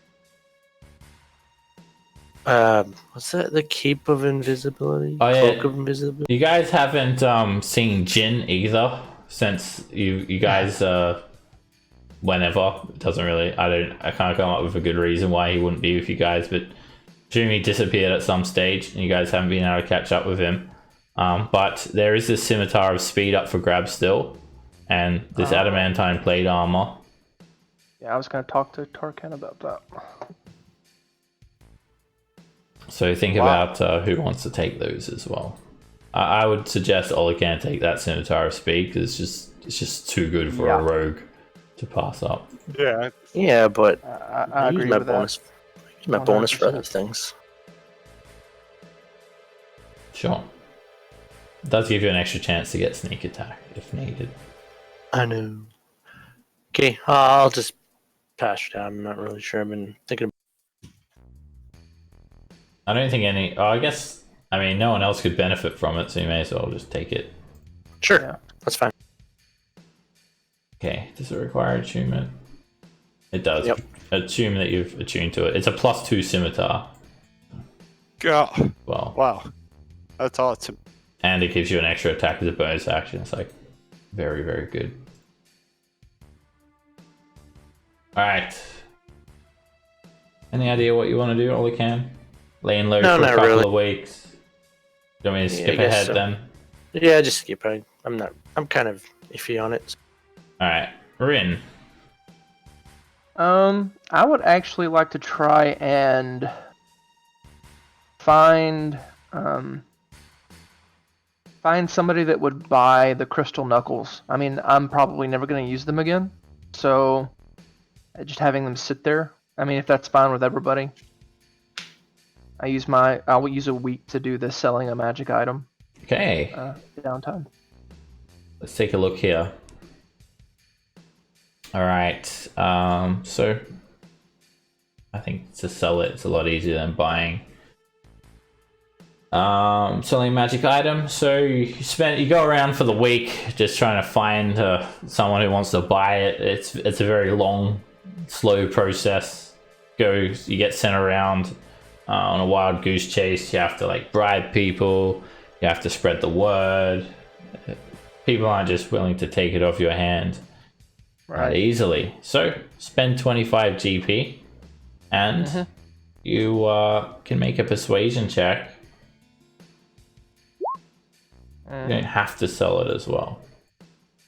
Okay, so what's your check there? 11. So you're actually offered. They're uncommon, right? Those knuckles. You're offered 400 credits. I think they should be uncommon. Credits or Credits. GP? People deal with credits here still. But Okay, so 25 credits for 400 then. Like I spend 25 credits instead of the 25 gold. yeah, you can spend gold. People take gold here. Okay. You can spend gold to like do the bribing and whatnot and asking around and the advertisement. Then they'll pay in credits. Probably your preferred method. Yeah, then I will I'll take that deal. Okay. And I'll let you guys know if you have any complications after all the downtime is done. Okay. So now we have a grand total of 545 credits on the stone. Okay, that's 1 week. You spend a week doing that, Rin, and there's no like encounters or anything. This is like a safe place. You just see constantly like astral skivs whizzing by, evidence that this war is going on. But there's like no, from what you can tell, the mind flayers aren't going to reach this arm anytime soon. They're attacking from the west. So, Oric, you know what you would like to do with your week?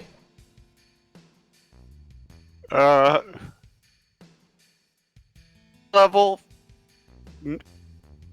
I mean, I may not get the chance again, but 600 gold. Get something I can't use for. So I'm just going to sit around and twiddle my thumbs. I can't think of any items I want, really. I don't have anything that I'm willing to sell.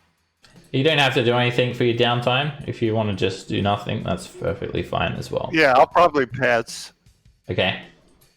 You just chill out, basically. Do relaxation.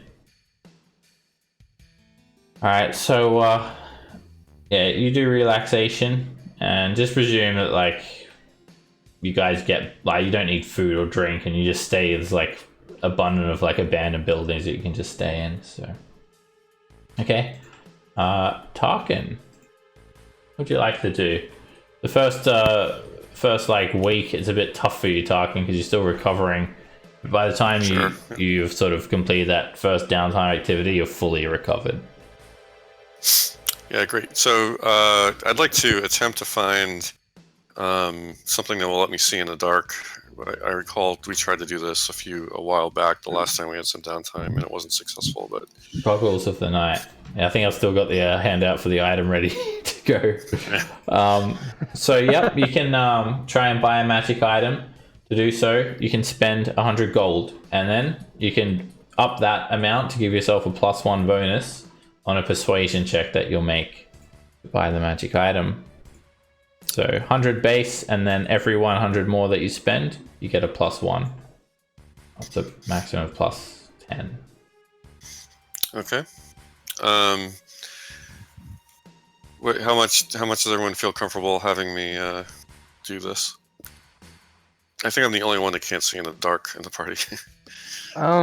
I mean, hell, we have 400 GP worth of gemstones. I mean, I would say just snag those. Okay. Wait, hold on. For the gemstones, Yep. what type of gems? Because I need diamonds. I don't think if we had diamonds, I would have put diamonds down. Because I know that they're important. You mean you didn't note that there were banded agates, lapis lazuli, and emeralds? I did not. You can like there's a few gem merchants here as well. You can buy gemstones and other like mundane items. Oh yeah, if you guys want to buy anything from the PHB as well, go ahead. You can sort of get all of the mundane items here easily enough. Weapons or armor. Oh, goody. Just cross off the gold and add it to your inventory. And I guess let Rin know if you need more gold from the party loot. Alright, so you're going to use 400, including the +3 bonus. Sure. You're going to spend 400. Alright, make a persuasion check. Oh man, unbelievable. You go around talking, trying to bribe all these people. They say, yeah, we've got a cellar. We'll find you one. We'll find you one. And then you just need to give me like a few gemstones. And then another person sort of says the same thing. And then like the day comes when you go to meet the buyer, and like you kept going to this like one building, and the building's just gone. It's just like completely vanished off the face of the Toonarath when you go there. And unlucky. So that's they're basically stolen your gems, I'm afraid. But not to worry. So we'll have another week. Alright, we'll get back to you then, Tarkin. And Mathfan. Alright, I'm gonna try to see if for some reason there is a shrine to the knowledge god of the Toonarath, and if I can do some religious service in there. Alright, first of all, Make a investigation check.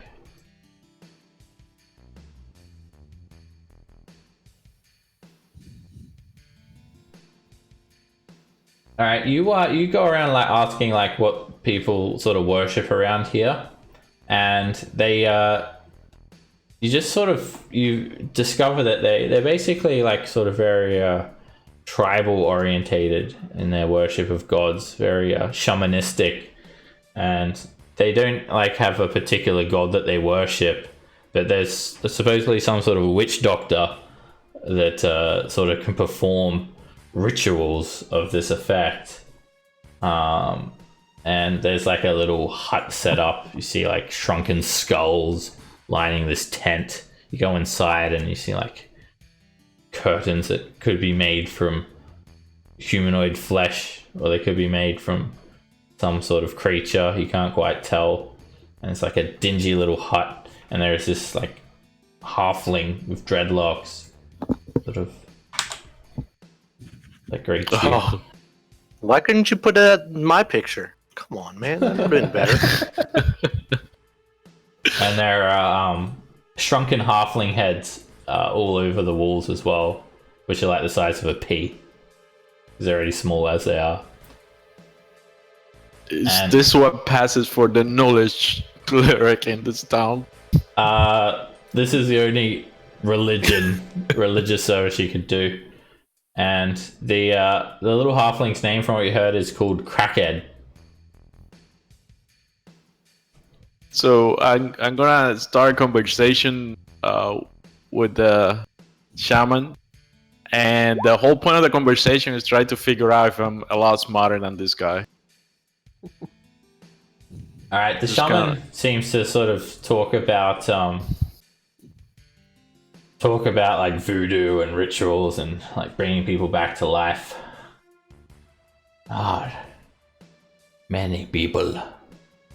Many people get cursed from Gunarath. Evil everywhere. Astral plane. Make us change. You want to help? I do want to help you and learn from you the arts of reviving your friends. Ah, yes. Can bring back life from Never Never. But not easy. First must collect blood from 3 different life. Then we must light the incenses of revealing, put in brazier and chant for several hours while dancing and praying to the gods. Then we must take the burnt blood up to the highest point in Trash Market, then offer it as sacrifice and honor to creatures of astral plane, or can just pay low price of $14.99 gold piece. Well, do I detect if this guy is like some kind of fraud, or is he legit? Does he have magical powers? Make an insight check. Insight. I'm good at insight. Not today though. Yeah, from what you can tell, there are like all these different gourds and ointments and like some scrolls around, sort of written on like some dainty looking parchment. You think that little halfling may be able to perform like some clerical spells, some divine magic, although you feel like he doesn't really understand where it comes from. And yeah. Do I know if I'm trying to find out if he can really cast the revive spell for the future? Raise dead? Yes. Yeah, you think that would be possible. He does seem to offer that service. Okay. Other services. And then he said you can help help him look for like certain rare ointments and unguents and search all these broken buildings, and You can either do a religion check or a persuasion check. And depending on how good you do, you'll earn a favor from him, which could be like a heavy discount of a spell or something like that. Okay. As part of my channel divinity, no, never mind. I'm gonna do a straight up religion. All right, 17. So you earn 1 favor. All right, you help out Crackhead for the week, and yeah, he owes you a divine favor. So you could choose to take that in the form of intervention, divine intervention, like an omen, a vision, or a minor miracle, provided at a key moment. So it could come in clutch at a certain situation, or it can be just a physical like discount on a spell. It's up to you. You can choose. Well, I was planning on using it to revive Tarkin, but he's already alive, so I guess I'll use the divine intervention All when right. time comes. Make a note of that. You've got 1 use of divine intervention. You can choose to use that whenever you want, and that will come in the form of Crackhead's deity helping you at a particular time of need. Okay, so yeah, you're basically just like organizing some of the furnishings as well, cleaning some of the shrunken heads and whatnot, and brooming the floor, as well as like finding all these just the most bizarre items that Crackhead asked for. Madbang is thinking to himself how low he has fallen, like from being a knowledge cleric in the grandiose city of Ravnica to working in the dumps for a crazy shaman. All right. He will do the work. He will do the work. Okay. So you think you've got some sort of religious help here. All right. So we'll go back to Walakan now. And then after that, that'll be like the first week done. And the heat is starting to drop off for you guys. No word from Vendellen yet. Walakan.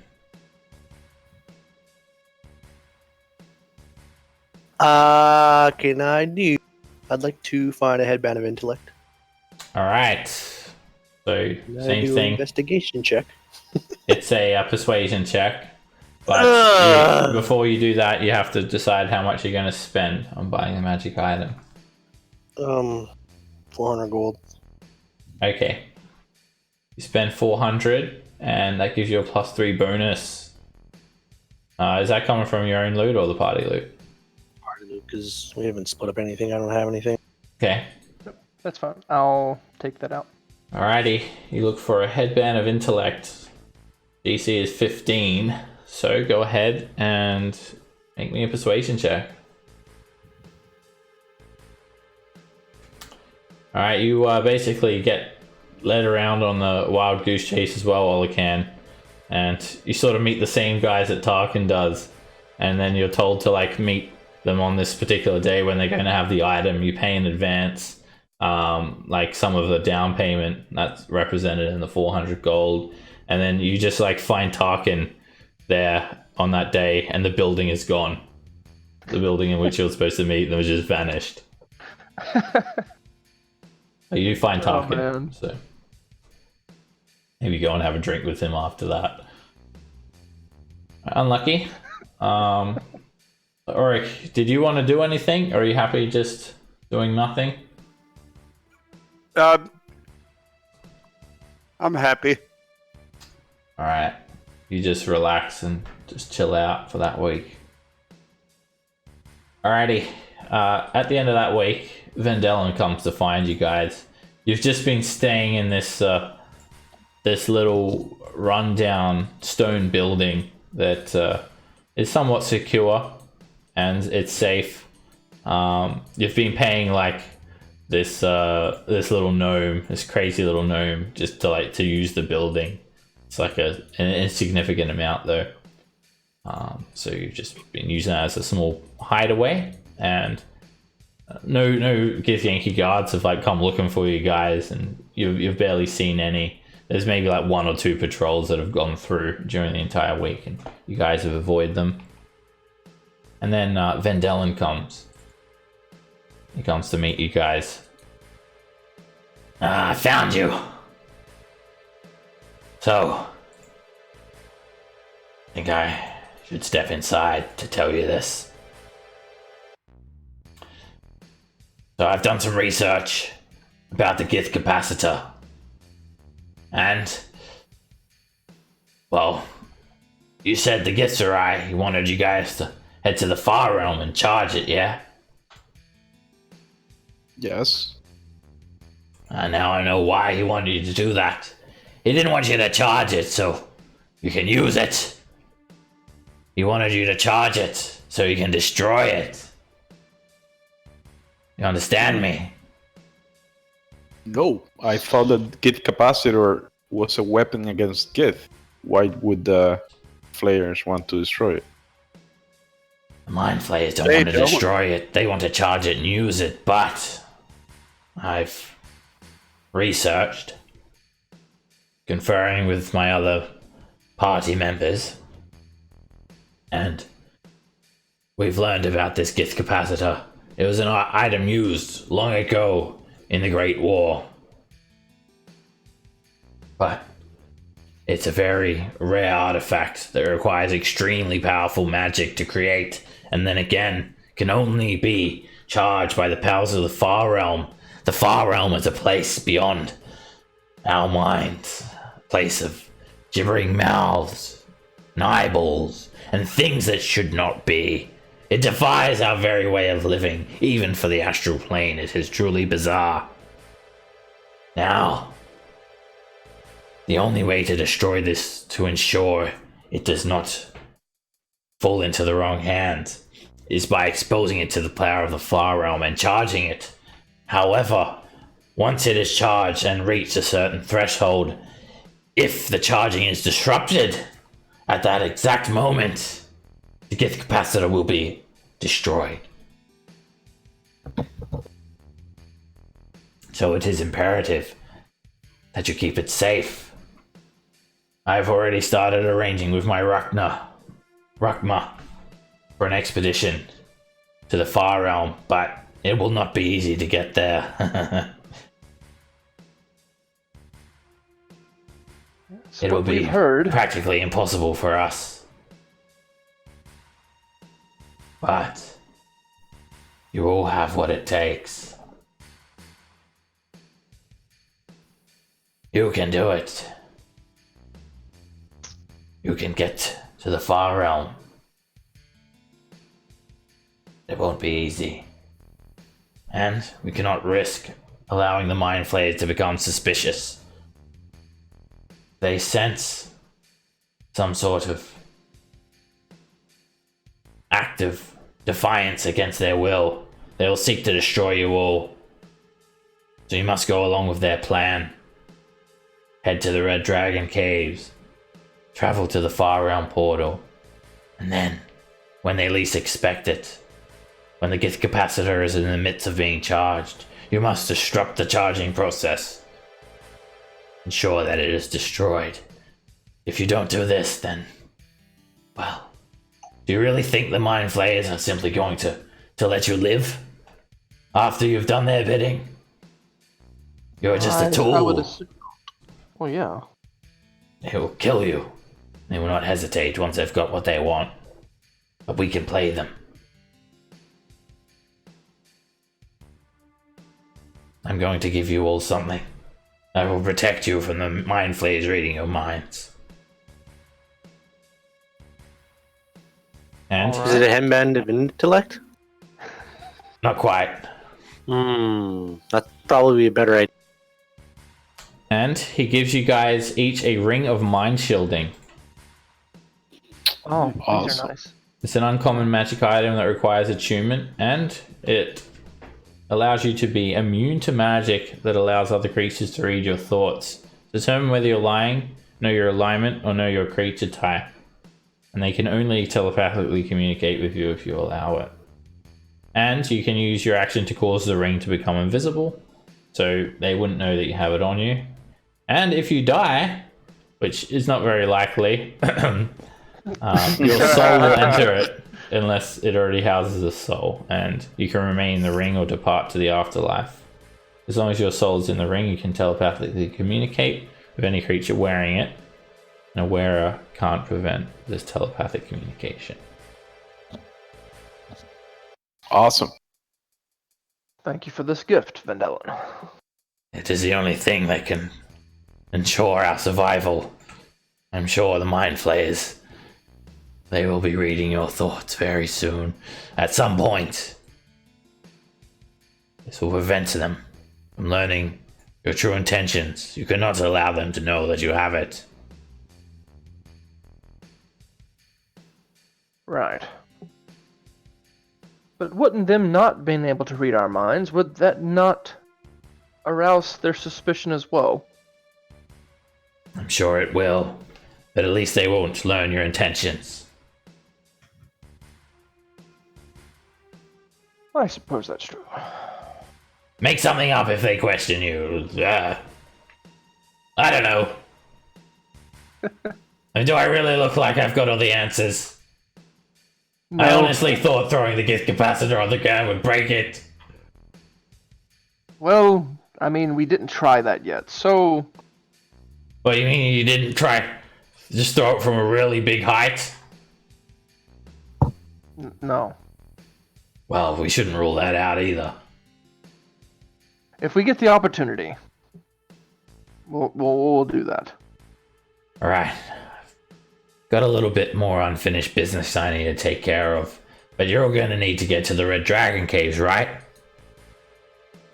Yes. Alright. I'll be back in a week. And I'll meet you at the Astral Shipyard. You'll need to head up through Kruthix Boulevard east side, up through Skiv's Landing.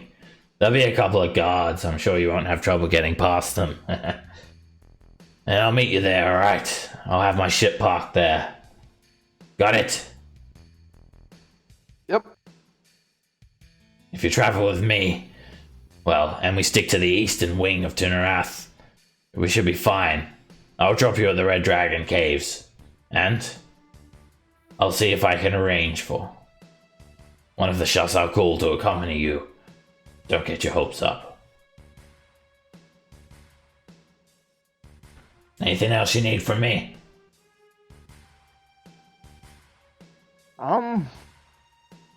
Not really. Unless anybody else could think of something. Oh yeah, it's not much, but take these as well. And it gives you guys 2 potions of greater healing. Ah. Those will come in handy. Alright, 1 week. Astral Shipyard. I'll be there waiting for you. Don't keep me waiting. We'll be there. And then he heads off. Alright, you guys have another week of downtime each, but we'll take a 10-minute break now. Have a little think about what you want to do for the next week. I'll see you guys back soon. And Tarkan, I'm sure you're gonna use the adamantine plate armor, right? Yeah. Mm-hmm. Okay. I was just Okay. making sure before I marked it off on here as yours.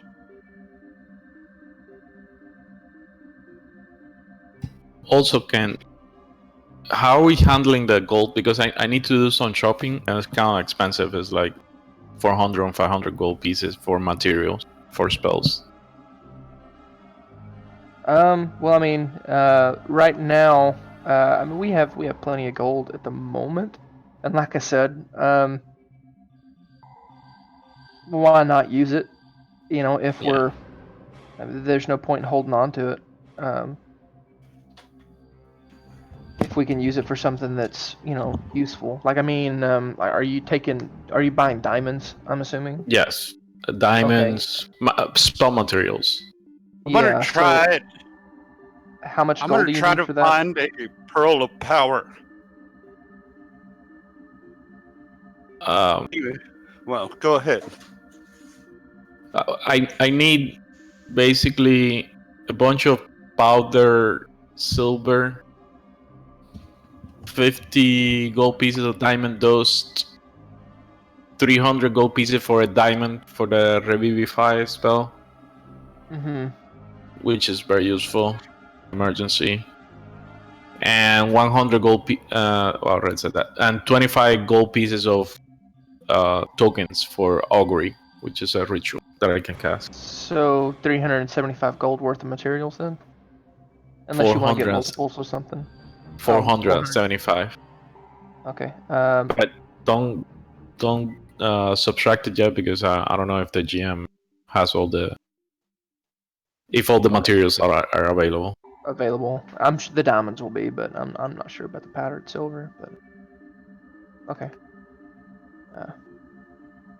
I could get more diamonds if possible because revivify consumes the diamond. But yeah. up to you guys. So right now, including like I'm gonna not include the copper pieces we have, but with the silver, gold, and platinum, the total gold that we have, like if we combine all that together, 3,100, we have 4,000 gold, like on the dot. With all the coinage now, and we also have just under 550 credits. So.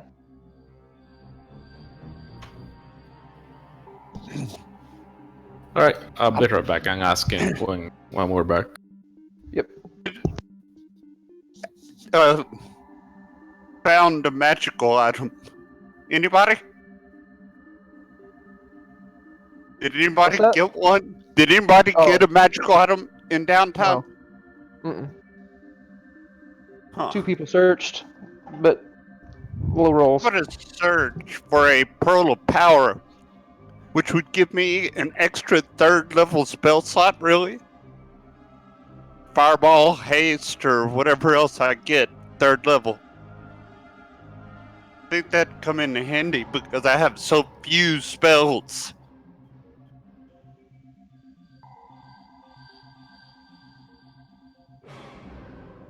How much do you want to spend looking for diamonds?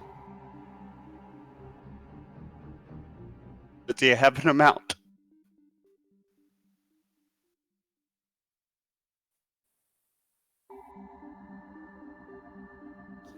I think Mafan went AFK, so there's probably around 500 gold in what he's wanting to spend. That's what I would guess. But you have a better chance of finding something because your charisma's high. So you probably wouldn't have to spend as much gold. Like in terms of evening out odds, and getting what you want. What rarity is a pearl of power? Uncommon. Yeah.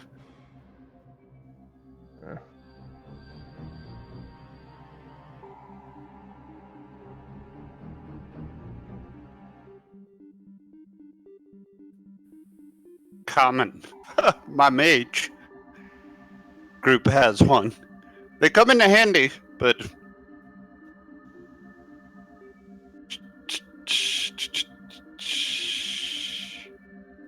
an extra fireball or an extra haste would sure come in handy. I think. Yeah. The animated objects, I'm just gonna get some regular old caltrops or some arrows and cut the arrowheads off. I'll probably get a thing of silver arrows and cut the arrowheads off and use those.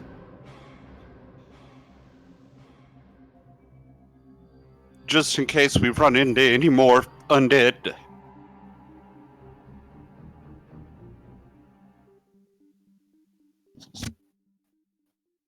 Yeah, I'm not sure if we're gonna run into any more undead. To be honest with you, I think that was kind of the big Think that was it. Yeah, me too. big hurrah, which it kind of sucks because Ren is really good against undead. Yeah, I know. But- Mesa Disruption. Yeah, the Mesa Disruption, and then the Undead. extra damage for smites helps.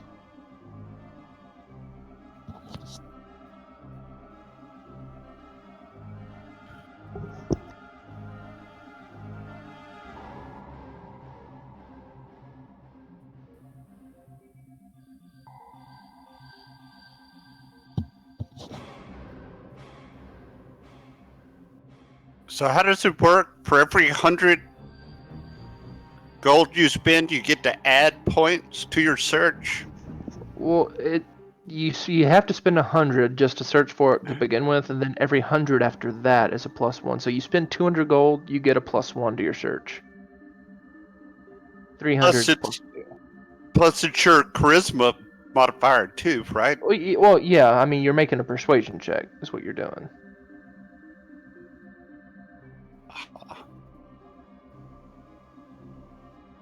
So I mean, it's just unlucky. What Tarkin rolled was just unlucky. And then, well, Alakan, I mean, he had a -1 to start with, so that wasn't helping. Okay. But you'll have a +4 to start. What are you proficient in persuasion? I'm not proficient, but I have a very yeah, high yeah. charisma. So you have the +4. I have +4. Yeah. Yeah. So +4, and then like if you spend 300 gold, then it'll be a +6 basically. Okay. And then you have to buy the item, Then you have to buy the item, yeah. which is So you have to think about that too. I'm not sure how much a pearl of power would cost. max 500 gold. Is that what the? But that's if I find one and get unlucky, I think. Is that what the buying a magic item thing says? I think the uncommon is pretty much max uncommon items are like It'd be 600. 500. D6 plus 100. D6 times 100 gold. Yeah. Okay. Or halved for a potion or scroll.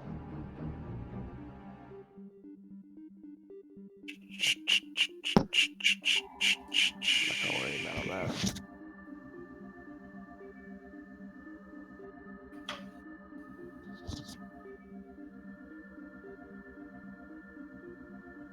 Yeah, it's crazy trying to buy rare stuff. Might as well just forget it. It's like 20,000 gold. Well, I mean, magic items are supposed to be, are supposed to be rare. I mean, they're supposed to be special. That we have so many is we actually have a lot of magic items. Shoot. Like between us. So the Staff of Frost that I have is very rare. So kick ass. Yeah, we have a pretty eclectic mix of stuff. Yeah. A lot. Do you guys know of any magic item that is good for like a control mage, like what I've been doing in the campaign, like casting control spells or anything like that? Pipes of haunting. What's that? Because I don't know any magic item. Pipes of haunting makes people afraid of you, which gives them disadvantage when they can see you, so they have to move away from you. That's a pretty good one if you can get it. What's the name? Pipes of haunting. Oh, but yeah, but that's for. I think you need to be. No, you don't need to be a bard or anything. How you guys doing? Hi. You must be proficient with wind instruments. Yeah. So if you have that, I figured out something I'd like to search for. Okay. I mean, even if I make it to 20th level, I will only have like 15 spell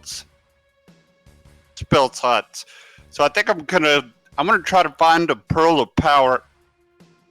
Sure. I think we'll spend 200 gold, which will give me a +5 to my persuasion.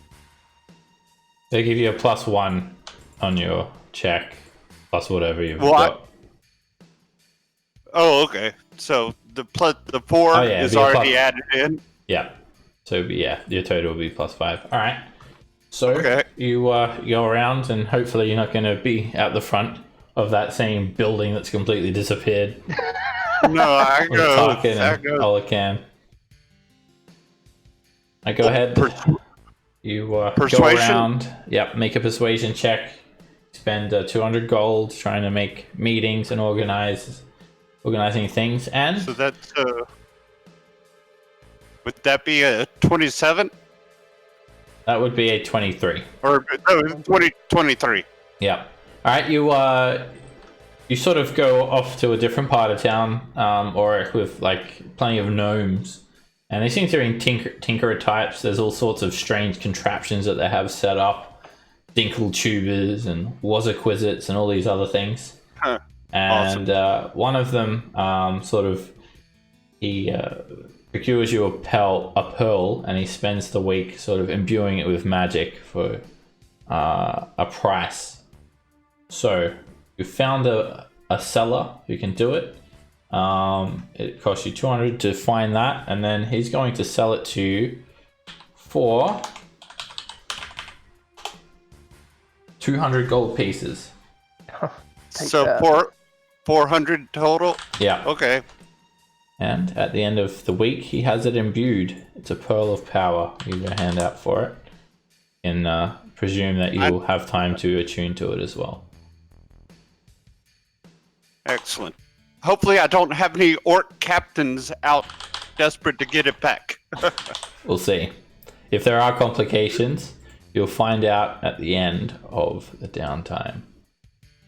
Pearl of Power. Does someone already have one of them? If we did, then it went the way of the dodo. I don't know where it's at. Okay, I've got it. No one does. Okay, I've got a handout here. There's no official artwork for it. Pearl of Power. Presume that you are tuned to it there. Oric. Okay. Excellent. And just keep in mind that Ring of Mind shielding is attunement. I'll just keep it in like all up the top of all the characters. And I'll duplicate the handout for all you guys to have one. Alright, so that's the first week, and Vendellen has told you all to meet him at the Astral Shipyard next week. So you guys have another week of downtime. We'll go around the other way this time, and we'll start off with Mathfan. Okay, so I want to shop for spell components. Is that part of the week, or is that separate? It's not part of the week. It'll probably take you about a day, but let me know what components you want, and I'll tell you how readily available they are. Okay, I want 100 gold pieces of powder silver.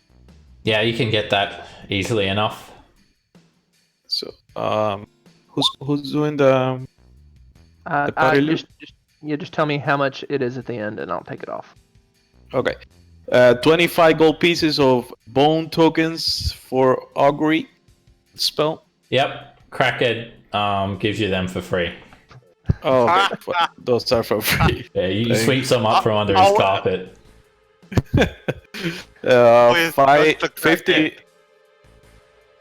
50 gold pieces of diamond dust. In case I ever need non-detection spells. That diamonds, make an investigation check. Right. If I get to choose, I will try to buy the 300 gold piece diamond for Revivify. If I can first. Yeah, well, you can always just buy the diamonds as well and crush them into a powder later on if you need to as well. Alright, so investigation. Ah, shit. Alrighty, it's hard to find diamonds. So you wanted how much first of the powdered diamond? That was for the. It's one investigation for each of them. Yeah, this is you looking around searching for diamonds, basically. So that's the diamond dust.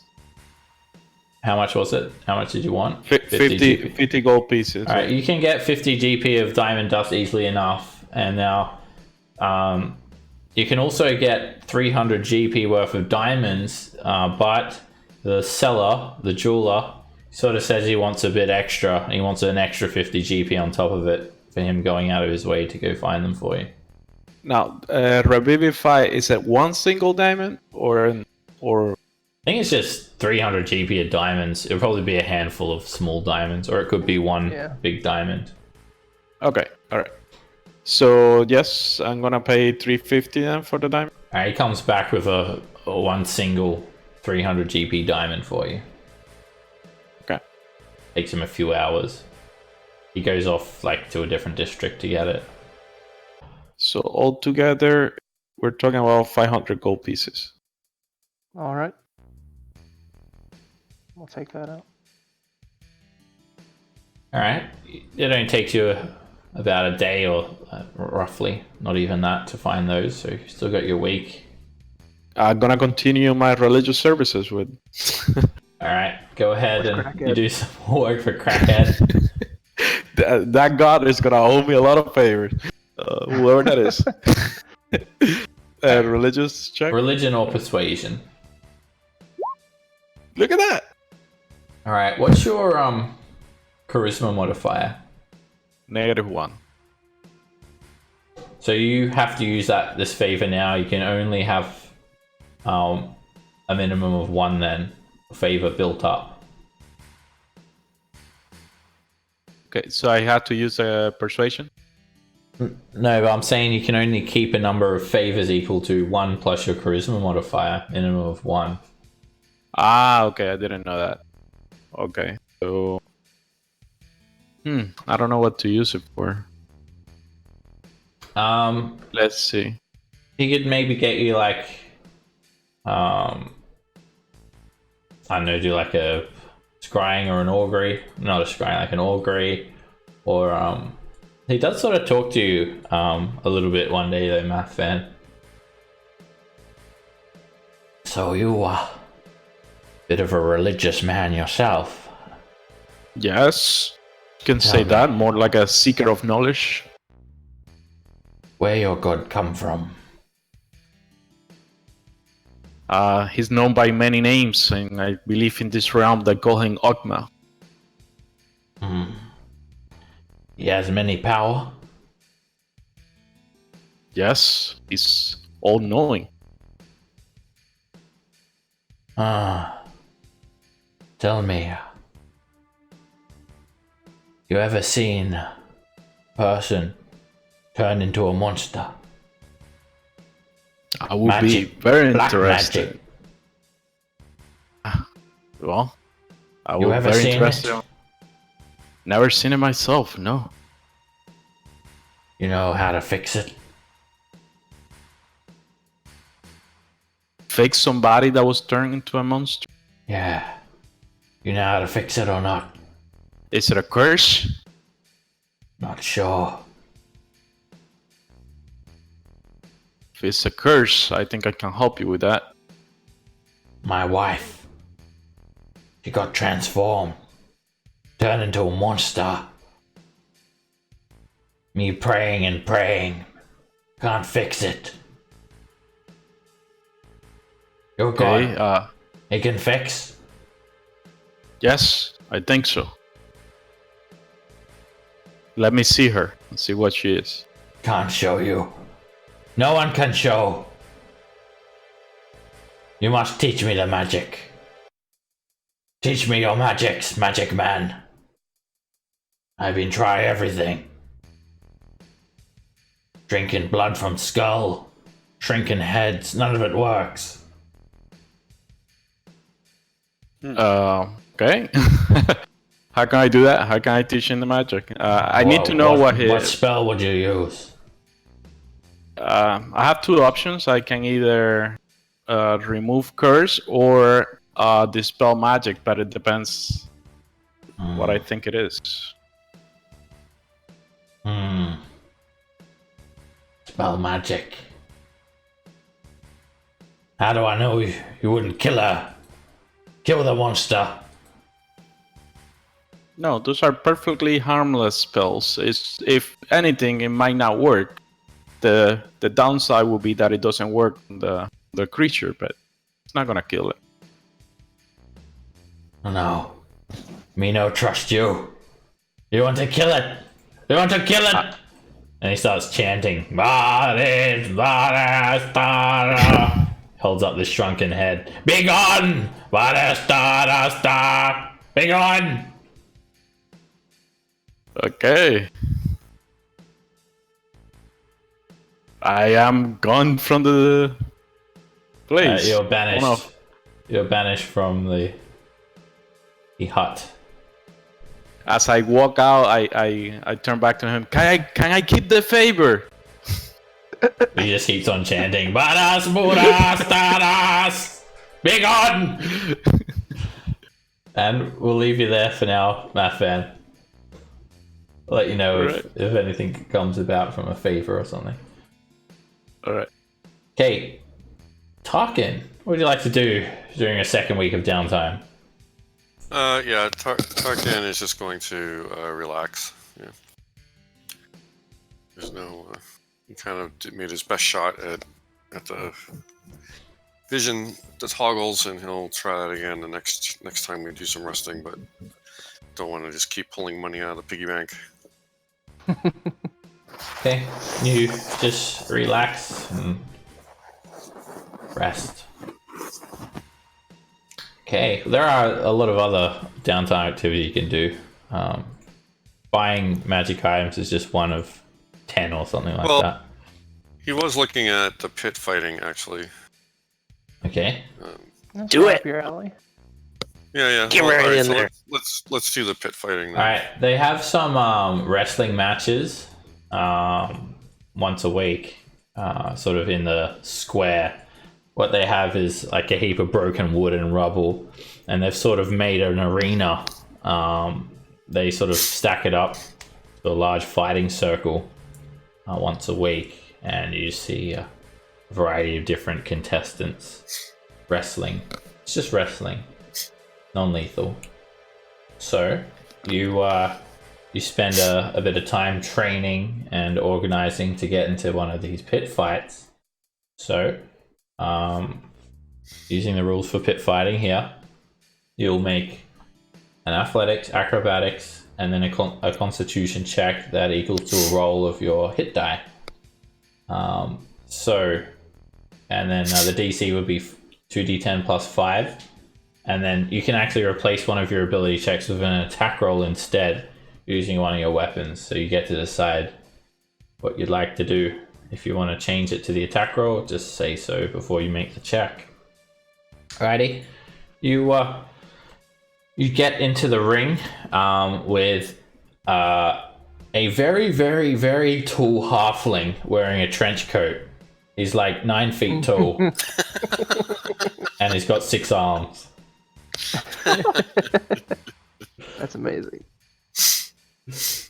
They call him the bear here of the trash market.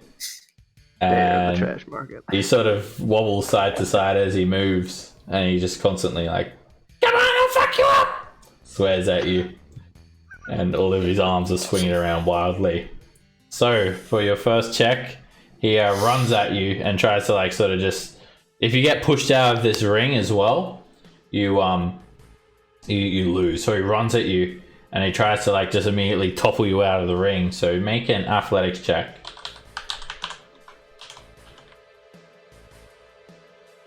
26.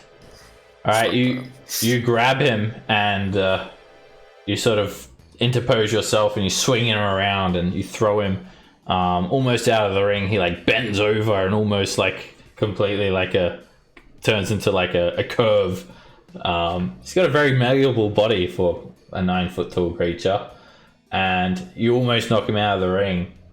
So go ahead and now make me an acrobatics check as he tries to do like a reverse pile drive on you and like sort of grab you with his bottom arms and like do a flip and flip you out of the ring. 15. All right, he almost flips you out, and you come very, very close to being pushed out of the ring. You grab him back, and then you guys both go to the ground, and you're wrestling on the ground now. And he's like starting to choke you out. He's just got too many arms; you can't keep track of them all. And now you have to make a D20 plus your hit die check. which would be a So what is my D10 for a hit fight. die? D10. So I just do a D20 plus a D10? Yep.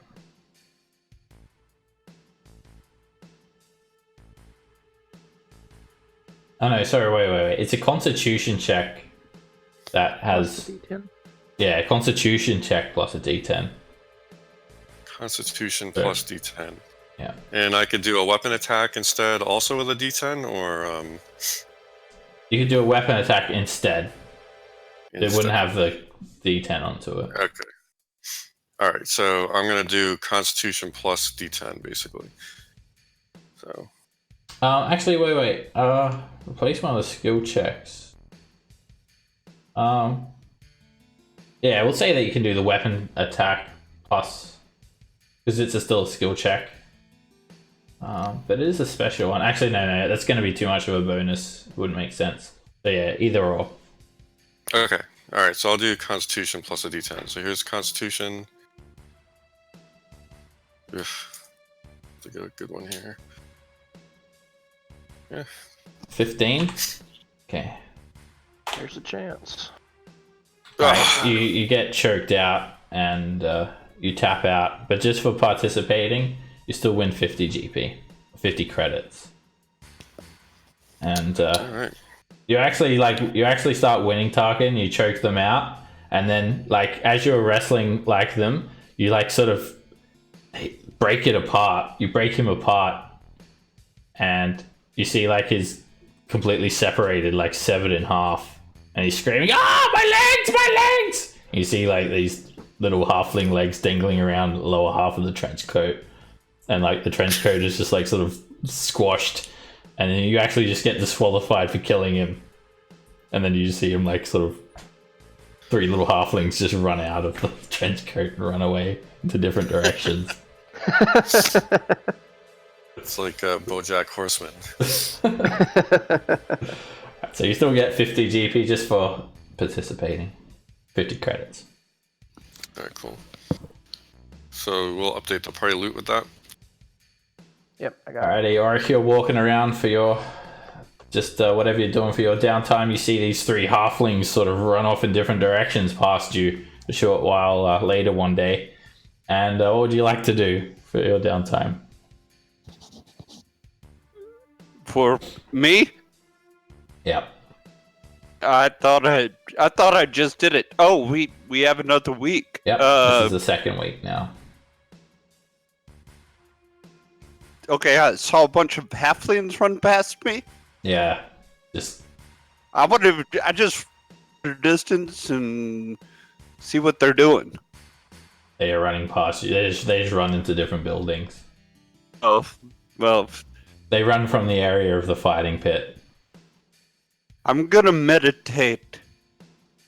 Meditate. So you don't get to For do a anything. whole date. I'm not gonna pit fight, that's for sure. Okay. You don't have to do anything with your downtime if you don't want to. I believe in you on pit fighting. No. Okay, you just chill out for the second week. And Rin, what would you like to do? I would actually like to do a little bit of carousing. Kind of get the lay of the lay of the land. Of the here, women? kinda Oh. get a feel for like the emotional state of the area, I guess. Maybe meet a few people. Alright, so browsing here is just the lower class contacts. The low class, yeah, I figured. Yep. You could attempt to try and carouse with guards from Valtgard. Nah. No. I'm good. Alright, so you go around, like, there's like a wide variety of street food. A lot of it is actually roasted Kruthic. From what you hear, there's like basically Kruthic just running wild over like this other side of the wall of Limbo's Way. Why they call it Kruthic's Boulevard. Occasionally some of them manage to climb the wall and escape and sort of can be spotted around the other side of Kruthic's Boulevard. Those Kruthic that escape, they're captured and killed, and people roast them up. Not because they need to eat, but just for the act of eating and the taste. Just for the hell of it. Yeah. And yeah, people still like to remember of a time where they were on the material plane. They still like to eat, even though it doesn't provide you any sustenance. All right, so it's 10 GP going around buying Kruthic on a stick for people, and maybe a bit of essence of ether or whatever you like to do, make friends. No, I wouldn't do the essence of ether. All right, you wouldn't, but others do. All right, go ahead and make a persuasion check. Okay. Oh. All right, 21. You actually make 3 allied contacts. All right, you get to know some local merchants and some food stall owners around here, and they sort of tell you a little bit more. I presume that you tell them that you're trying to get to the astral shipyard, and you sort of share your what you're doing with them as you strike up conversation. Yeah. So the general mood of the area, people seem to be just making do with what they can. You find that most of the people in the trash market they were once captives of the Githyanki, and they were sold as slaves, and then when the Githyanki got bored of them, they're just sort of deposited here. Also, some failed merchants, astral travelers, far travelers that came to Tunarath to try and make a living in some of the more prosperous sections, but their businesses failed terribly, and they couldn't afford to pay the rent anymore, so they basically were forced to move to one of these lesser quality of life sections, and basically just live in squalor now and make do with what they can. This is sort of like the lowest of the low, from what you can tell. The lowest probably being Mutt Hole. Yeah. And people actually find that the Mind Flayer invasion is like a good thing. They're like cheering and saying perhaps like there'll be some change, and they say they'd probably just be happy to have all the Githyanki like die, and Mind Flayers might offer them something better, although they don't truly know how evil Mind Flayers can be. And so a couple of the food merchants, the food store owners, they tell you that it's very dangerous around Kruthic Boulevard's east side, and there are always Kruthic hanging around in some of the abandoned buildings there, scavenging, and a couple of unfortunate commoners that may sort of wander too far will get attacked and eaten and dragged over there.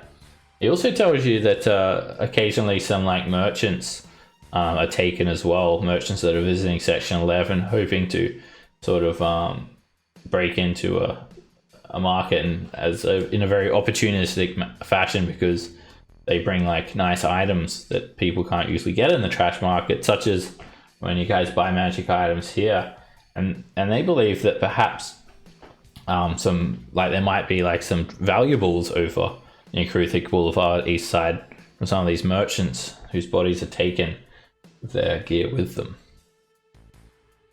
So they share that rumor with you, and they also say that they could probably try and make a distraction for you to get past Limbo's Way. They tell you that it's a pretty heavily fortified structure, and there's usually quite a few guards there, even with the skeleton crew, because it is the only access to the astral shipyards. You expect there to be quite a few guards there, and higher ranking Githyanki, such as Githyanki commanders and whatnot, Kithrax, higher ranking and stronger Gith. And then if they can help us get by. You also just make so that's like 2 of your contacts. Like one of them tells you about that rumor of Kruthic's Boulevard. Another one says I'll help you get into Limbo's Way, and the third one's just an urchin kid who you can like call upon. He can just do you like a random favor that you'd like to be done, like send a message or whatever you can think of. Okay. All right, so you can keep that one favor. You won't be able to use it in the trash market. Okay, I'll keep a note of that. All right, and Olacan, what would you like to do? Research. No bonus. All right, research. So you don't really have much access to like a library here. Most people are quite illiterate and can't read or write. So research would be very, very limited indeed. But it would be not reading books. You'd be just asking like locals about things. Yeah, that's fine. That was my thinking. I didn't know what to go for, but I was thinking something about the area we're possibly going to, or something like that. All right, so Something that we think might help us. you it takes a week and costs you 50 gold pieces, and then you have to focus the research a specific person, place, or thing. Yep. Well, we're going someplace, right? I was thinking into maybe rumors of where we're going. It has to be a specific place. You guys are going a lot of places, but it needs to be. Oh, I thought we were going one. specifically just one place next. The Red Dragon's Cave is our like next destination, Oh, yeah. and then after that, the Far Realm. Okay. Yeah. I'll do So, yeah. research into the Red Dragon Cave. There's like, yeah, you guys are going to like Astral Shipyards, Red Dragon's Cave, Far Realm, maybe somewhere It's a else. lot. Yeah, I'll do the Red Dragon's Cave. All right. Investigation. Things about that place. Okay, so you need to make a, what is it? What check Research is that? intelligence. It's an intelligence check, and you can spend more money to get more bonus. No, I'm good. I'll just do the flat one. Okay, give me an intelligence check. Just hold on. Sorry, they keep turning off the one monitor that has a thing.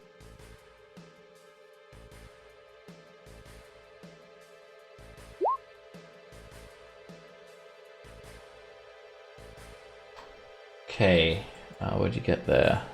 18. I don't know. I can't see because you keep turning off the monitor. No problem. Okay, so how many pieces do you get there? 18, you get 2 pieces of lore. Alright, so it's one true statement about this place. Alright, so you start studying about Red Dragon caves. So this Dragon Caves, it covers less than half of the theoretical surface area of the Dead God's lower side. And it's a series of rocky hills and valleys.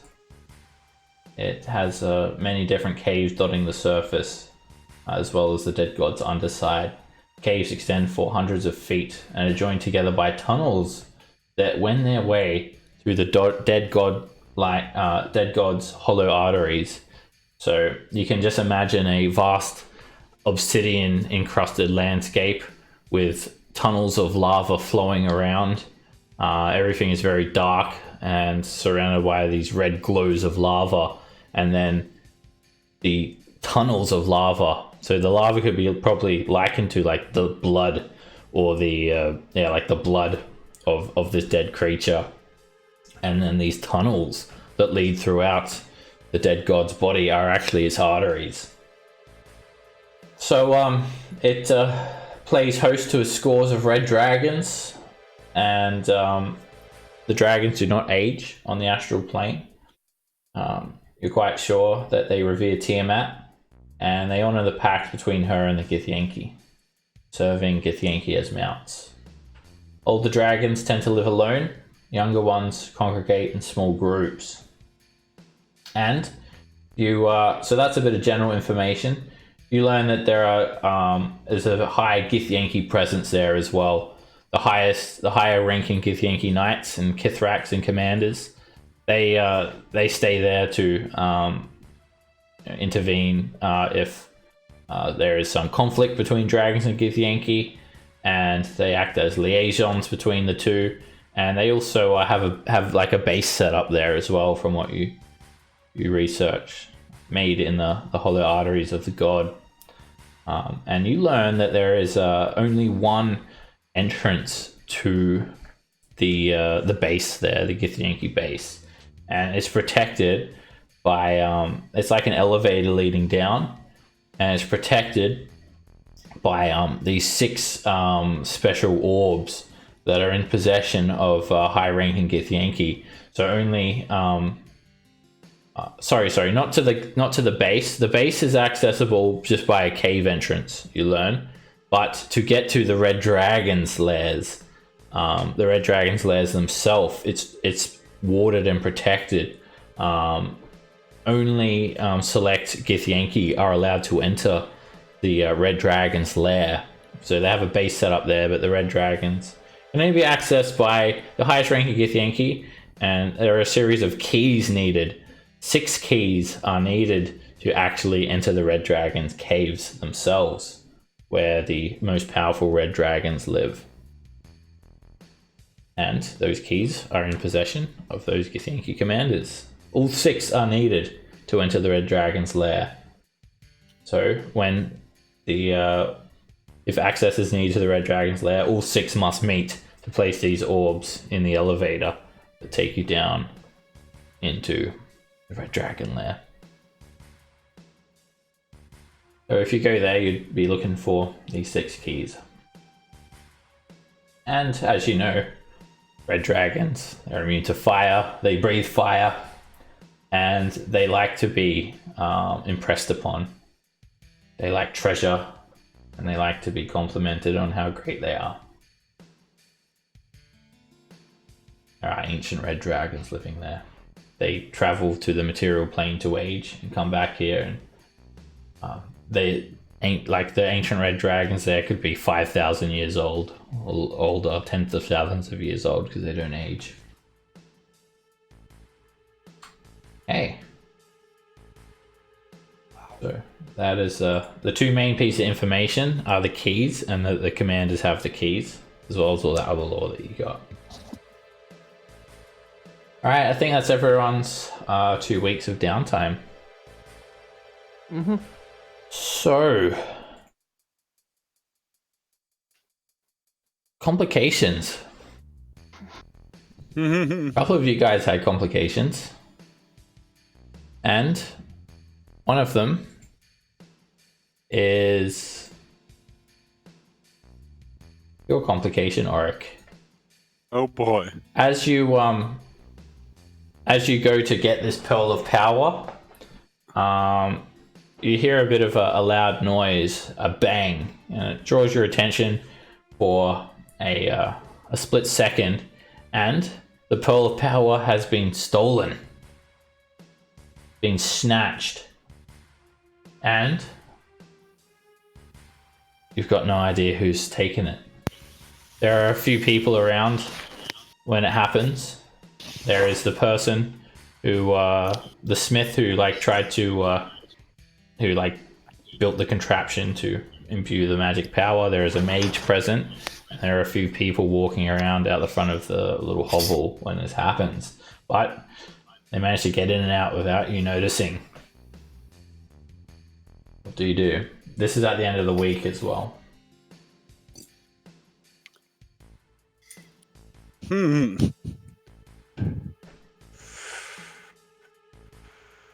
That adds to people if they saw anything. All right, you go around. The guy who, yeah. And ask all the witnesses, all the potential witnesses, if they saw anything. Make an investigation check. Ugh.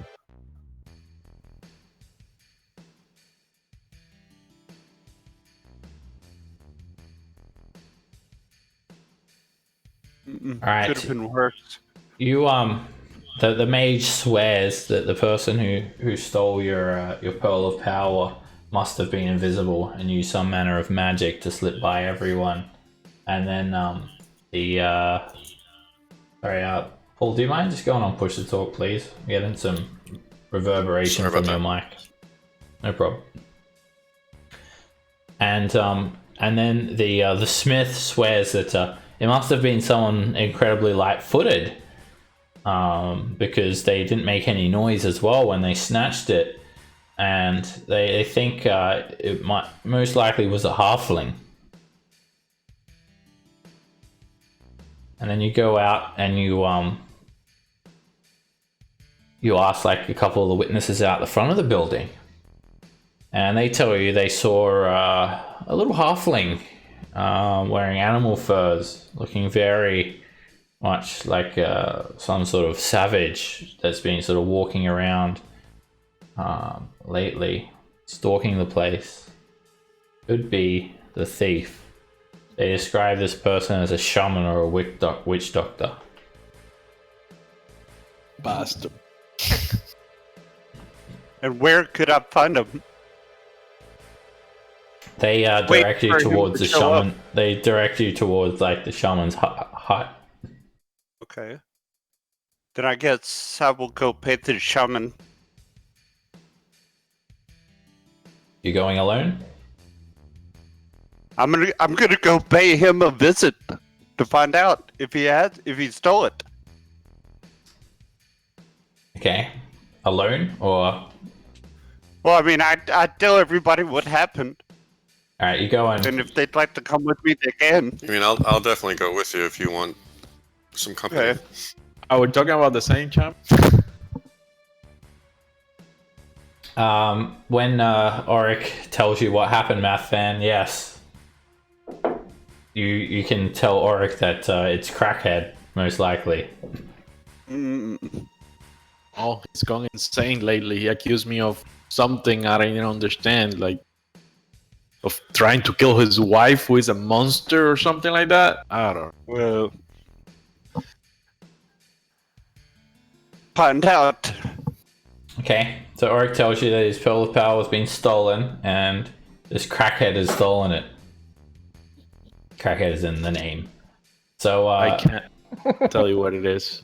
does anyone not want to go with Auric? I'll go. I'll let everybody knows that his wife is a monster. Just saying. The five of you head over to the shaman's hut, and there is no one around really. There's like a bare pelt constituting the curtain that leads into the hut. It's only a very small hut, cluttered with items. And when you go inside, you see a Kruthic shell rug. It's like almost like a mosaic. It's made from pieces of Kruthic shell laying on the ground. There's a small wooden table with like pickled jars of organs, and there are like grisly sort of hangings of shrunken heads around the top. It's very dark inside. It's a circular tent, and then there are bookshelves with all of these strange scrolls and curio sort of stacked on shelves, but no Crackhead.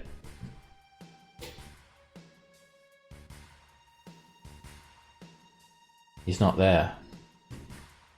Mm, Can we look for the pearl?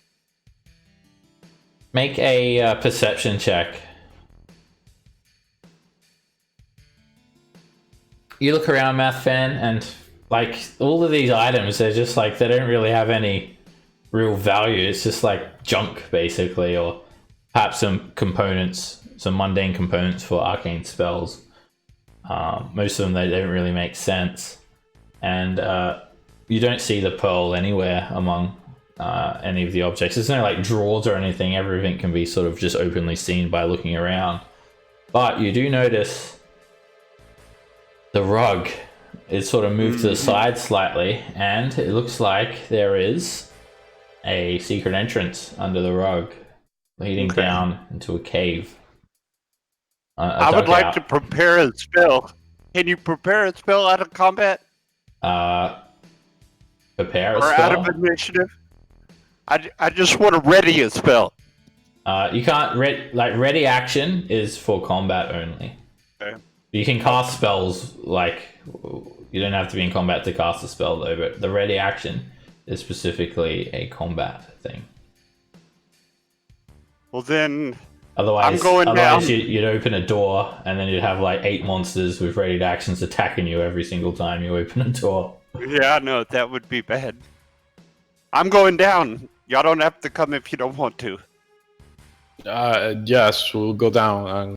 And this is probably where he keeps his wife. You see a ladder made from bone It descends down 20 feet and leads to a dark, winding tunnel.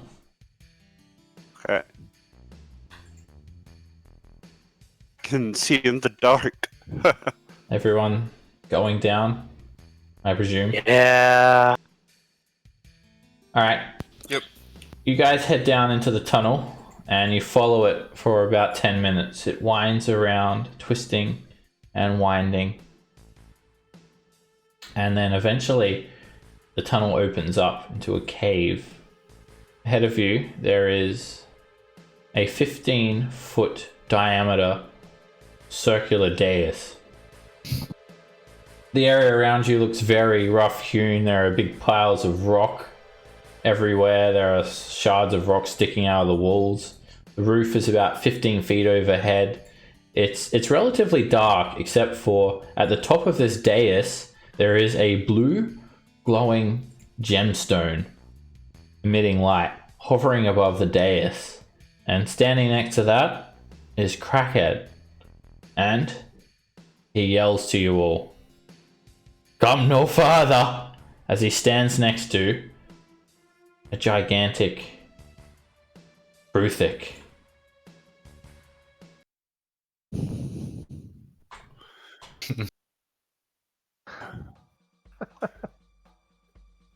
Yeah.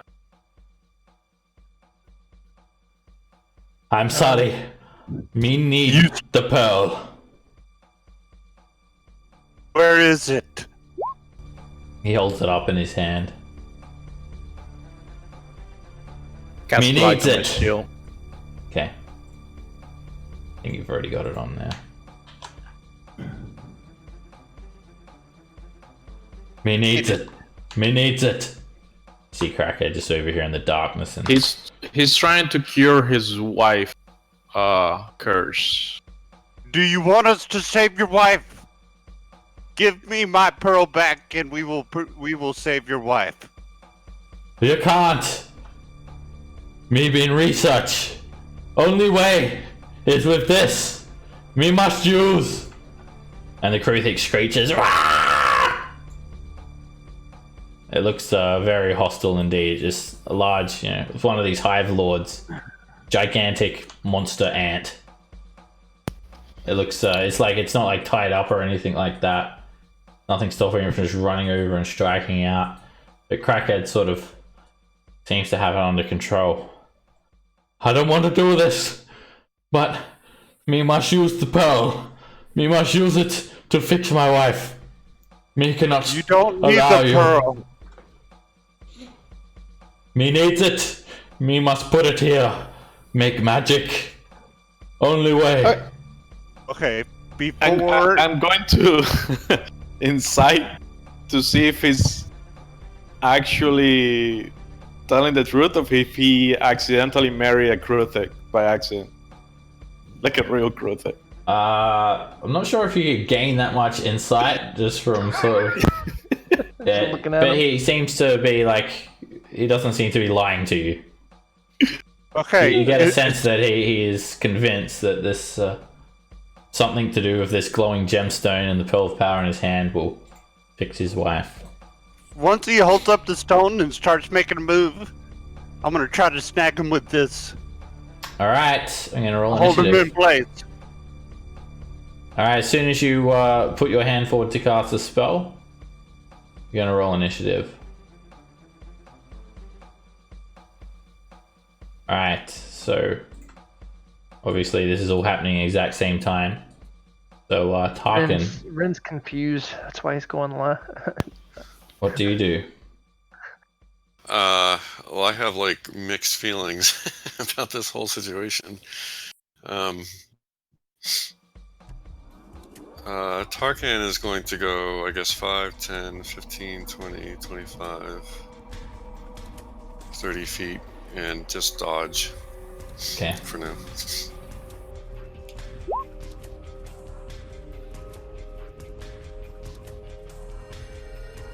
Math fan.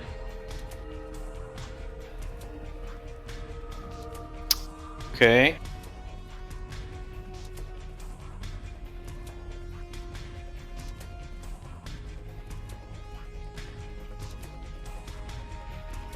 I am going to. Oh, it's 60 feet. All right. I'm gonna cast command on him. Okay. One. Ask him to approach. Okay. You're much nicer than I am.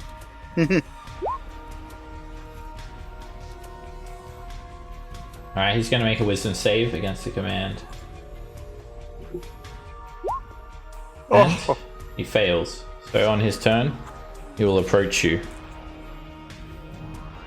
He moves towards you by the shortest, most direct route, ending his turn if he moves within 5 feet of you. Alright, before this happens, there's someone else here that you guys have not seen. God. No one has high enough passive perception.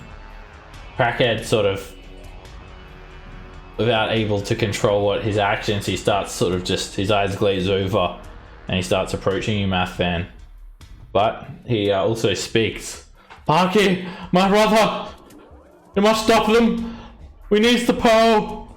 And there is another halfling here, hidden around the corner to the west. He wears a face mask. He has purple hair. Pointed ears. He's about 3 feet Interesting. tall. And he goes first. He's actually got 18 on his initiative count. Alright, he is hidden at the moment. And he takes a light crossbow and he fires at Auric. As Auric moves to cast a spell on Crackhead. This attack will be at advantage due to being hidden. Alright, it was on Whisper. It's a crit. I was about to say, it sounds like a crit. Oh, It's a 26. of course. Alright, he will sneak attack. So, you also, when the bolt hits you, you need to make a constitution save against poison, Auric. It's like a mini drow.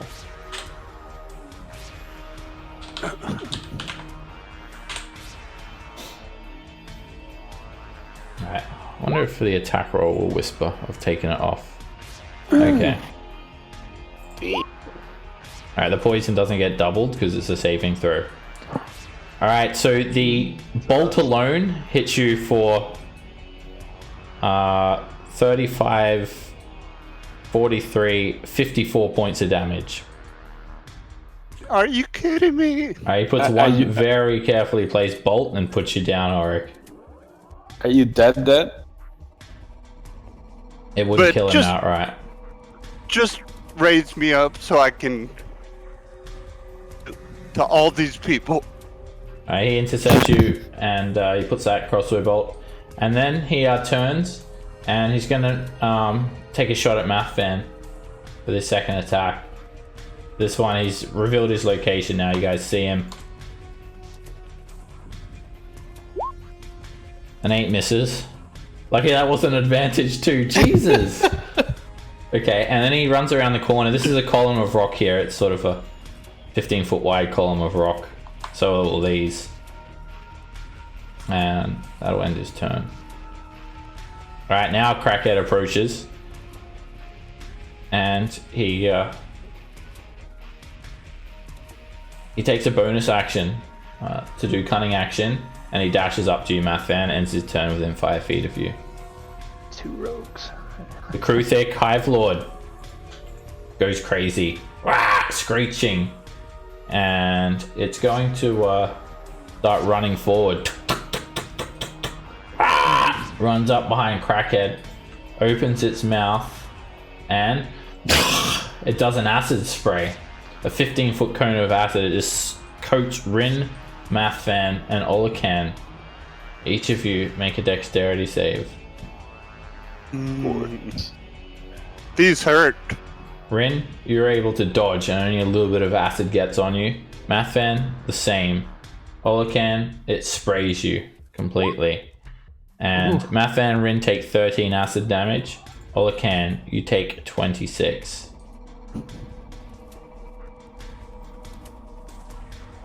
And the Kruthic Hive Lord ends its turn there.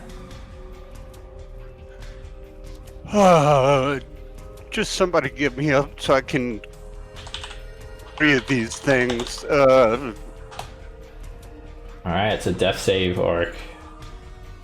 Success. Good job.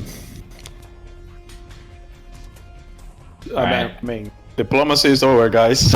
Let's go. No, they all die. But, Even if he hit somebody the pearl. does this one have a weapon in their hand? Or just the pearl? He doesn't have it in his hand. He didn't have time to draw it.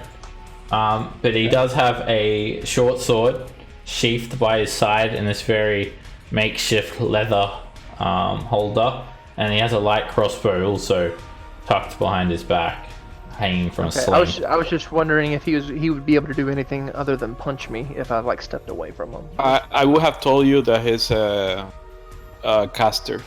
I don't know the full extent of what he can do, but he's for sure a caster. Like a cleric of sorts. A shaman. Well, I'm gonna step over here. He won't opportunity attack. Okay, that's all I was kind of worried about. And then I will do. Let's do 10 lay on hands into Auric. Thank you. I don't really have a bonus action I can use. That I'd want to use right now. I mean, Hunter's Mark is nice and everything, but I get hit so often, and my con's such shit. I don't think I can hold on to it. Fuck it, we'll try it anyway. I'll go ahead and bonus action cast Hunter's Mark on. Let's go with the Kruthic. Okay.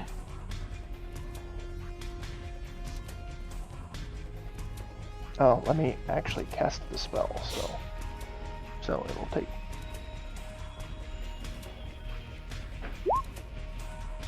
Okay, never mind. I don't know why I did that. Yeah, a couple of spells, they do that. I don't know why. Alright. Let me see if it works. Yeah, it doesn't work for me either. Oh well. You basically got the exact description there anyway. I'll give you a concentration marker. Yeah, I mean that was the only thing. Yeah, that. And, okay, I took my spell slot off. All right, that's my turn. Olacan. Okay, I'll go here. And Alright, the Kruthic is going crazy, screeching around. Crackhead, he sort of faces you. Please, my wife, she's pregnant. Don't hurt him. Then stop the fight. I'll only hit the head. Don't worry. who's his wife? Is he saying this big thing's his wife? Yes. Yeah. He's confused. No, she's cursed or something.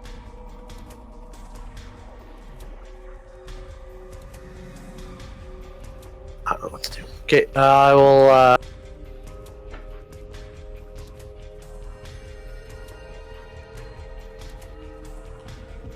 Yeah.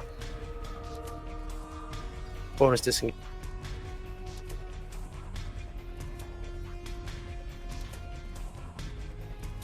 And like I said, I didn't do that because he wasn't attacking. Brutal.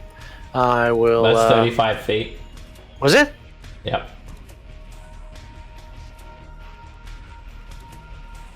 35. I wasn't here. I was right here. Oh, then yeah, 30. Sorry. I was right. I was south of Mathvan. Yeah. Yeah. I disengaged when I passed the other guy, which I didn't need to do, but whatever. And I'll attack this.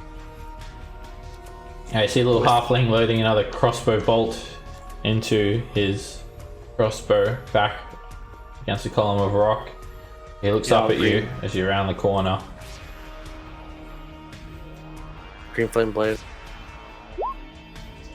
17 hits him.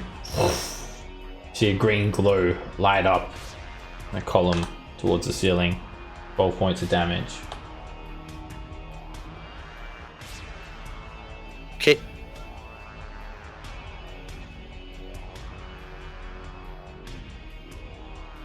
Talking. Alright. 5, 10, 15, 20, 25. Alright, so I'm gonna go here and then attack the Kruthek.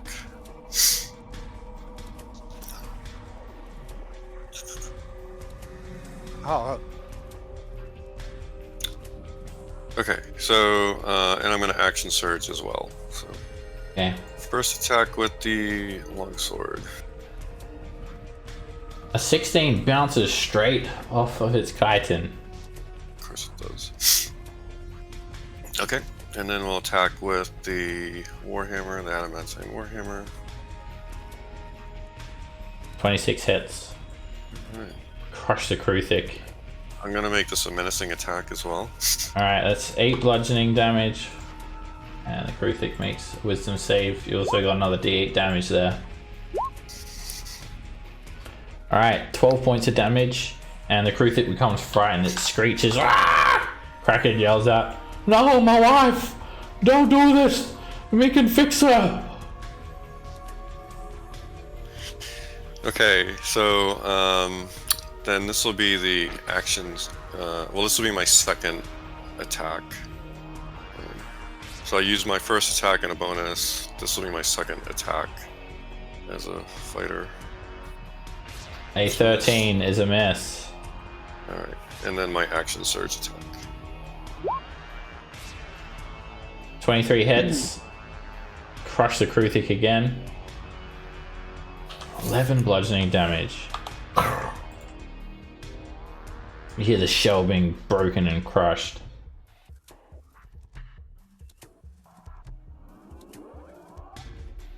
That's my turn. I can find my. You've got one more attack. Should have had 5 attacks. Oh, really? I thought the second attack was a bonus. Yep. You did 2 attacks, a bonus action, and then you did an action surge, which gives you another 2 attacks. You've done one of those. Okay, I didn't know how that worked. Okay, good. So here it comes. It gives you an extra action. It doesn't give you an extra bonus action though. 26 hits. Man.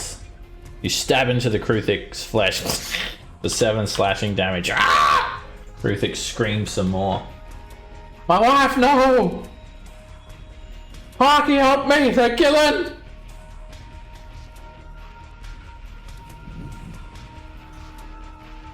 Math fan. Okay. Interesting. I'm gonna use command on him again, Yeah. and the command is to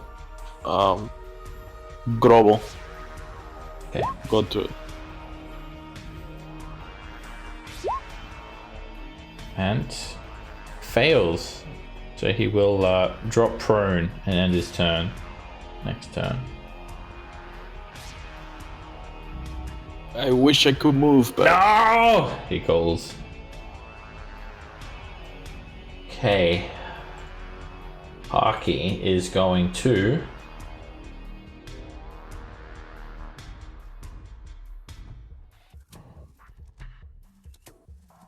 come around the corner here, push past you all it can. Run under Sure, he your doesn't feet. want to take one extra step past me. Run under keep your going. feet. Go, go, go, go, go. 20 feet of movement. And sort of, as he slips under your feet, sort of slides along the ground. With his light crossbow loaded, he's going to fire at Math Van. An 8 misses. He quickly snaps in another bolt, fires again. It hits. damn. Make a constitution save against poison. Sneak attacks you for 23 piercing damage.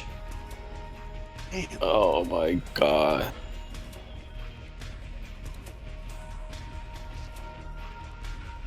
And you resist the poison, but it hurts like hell, and you take 14 poison damage as well. So how much total? 37 points. Oh, I'm down.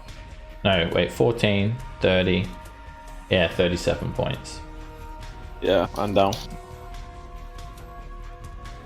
Yes. He ends his turn there. And then Crackhead just uncontrollably grovels. Ah! No! Let me fix her! Let me fix her! Alright, the Kruthik sort of screeches and sort of shuns you, Tarkin. And it's going to attack you at disadvantage, Tarkin, swinging these stabbing claws at you. The first attack, 21 hits, stabs you for 6 piercing damage. And again, 16 is a miss. I'll riposte that.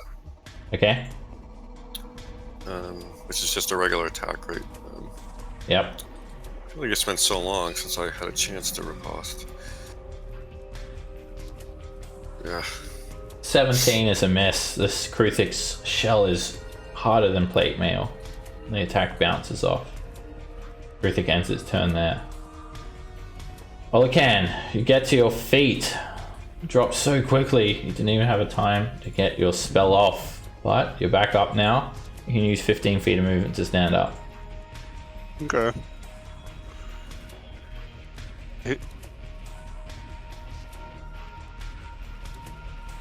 Target the one shooting the crossbow Okay. with a casted 3rd level to quicken it. Halt.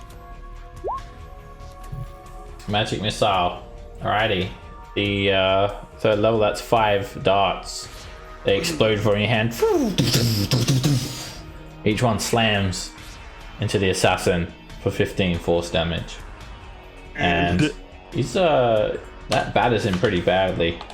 And he sort of calls out through his covered face. How dare you! How dare you! You follow up with a firebolt for 12, whizzes straight by him. Goes over his head. Okay. Rin. Alright, Kind of changed what I wanted to do there, but that's fine. I'm gonna use 5 of my lay on hands for Math Van. Awesome. I feel like that's all I'm doing at the moment. It's doing a lot, though. And I'll stay right there because I can't disengage from this thing. Yeah, that's it. Alright, you kneel down, apply some triage to Math Van. The bolt, the wound seals and the bolt falls out onto the ground. Math Van opens his eyes. Olacan. Back up, big guy. I'll give this guy some speed. I won't give him speed. You whip the scimitar around and he's able to dodge a 12. Well, it was so fast that I missed him. Just by being so fast, like. Again. 13 also misses. He just sort of charges you and tries to sort of run into you and tackle you. Attack misses. Harkin. Okay, so I think I'm going to take advantage of this guy being prone. So I'm going to go up there and I'm going to attack him with the longsword. He holds up his hands. Don't need to do this. Don't need to do this. And a 15. It actually just misses him. You hit some of his hide. Unbelievable. We're rolling so bad. Yeah, and Seb has been critting left and right. Right, so follow up with the Warhammer. 28 hits. 5. Alright, he'll sort of dive to the side. He'll uncanny dodge, and you hit him for 6 bludgeoning damage as he uses his reaction. Okay. And then my second attack will be with the longsword. 28 hits. And has he taken his weapon out or anything? Yeah, at this stage he would have taken a weapon out. So I'll try and disarm him then. Okay. Taking out a short sword. So. Yeah. Alright, you hit him on the arm for 18 points of damage. He makes a strength save as you try to kick his sword or sort of swipe it free. And what's your DC? How do I know that? 8 plus your strength mod plus your proficiency Oh. bonus. It's way higher than 14, So I think. it's, Yeah. So 6 is the mod, so So 14. that's 17. Yeah, okay. Alright, you knock the sword straight out of his hand. It falls next to him on the ground. Okay. Roll 20 just shot. Reloading. No problem. Anything else for your turn, Tarkin? I just kick the sword in this direction here. Alright, you kick it along the ground. You can kick it 20 feet. So And it sort of back just over here. slides it against the wall, lands in the corner. Fan, you can use half your movement to stand up. I do, yes. And I'm going to use 5 charges of the wand of magic missile against this bastard. Alright, that's 7 missiles. Oh, Taking no chances here. Oh my god. Alright, Ugh. the wand explodes. Missiles come out a little bit small, but each one catches him, batters him around for 14 force damage. Oh god. That's so bad. That's a bonus action. What can I do before dying? I'm gonna use mass healing word if I can. Can I use a spell? No. You've already cast a leveled spell from the wand, so. Okay, then I cannot do anything else. So Alright, Parky is going to actually, draw. yes, I do. I'm gonna go back down and crunch to give him this advantage on his range attack. Okay, you kneel down. Try and block the arrow. Alright, he takes a short sword and lunges at you all he can. You can see a lick of poison coating the blade as he draws it from his sheath. Swings at you, 11 misses. And he attacks again. 22 hits. One sec. I don't know what does shield do? 5? Yeah, plus Right. 5 to your AC. Okay, I'm good. Alright, that hits you for 20 points of damage minimum. He just plunges the short sword into you, and then he quickly breaks away, and he rushes over here. 20 feet of movement. Engages in melee. Ends his turn Good. there. Alright, Crackhead stands up, and he's going to take his bonus action to disengage. And he starts running with the Pearl of Power still in his hand, clutching it there. He runs up to the dais. And for his action, he's going to move up, taking the dash action, and he holds it up to this glowing orb. I need it! I need it! And you start to see some magic swirl around the Pearl of Power, interacting with this glowing crystal orb that hovers above the dais. Kruthik screeches. Ah! Starts making this hocking sound.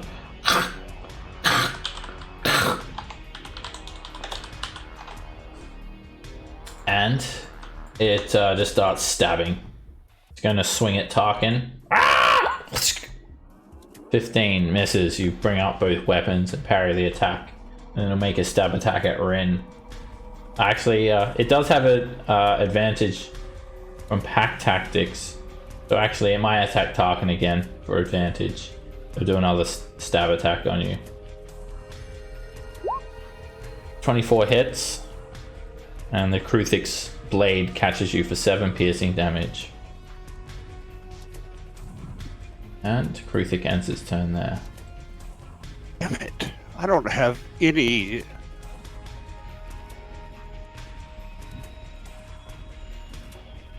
Auric. Let's see.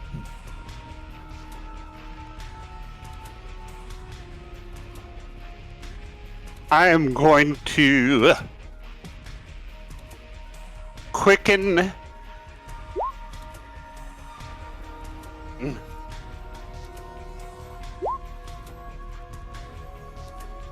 I can cast a spell at this guy of cantrip, and it Sorry. doesn't have to be Who are you hasting?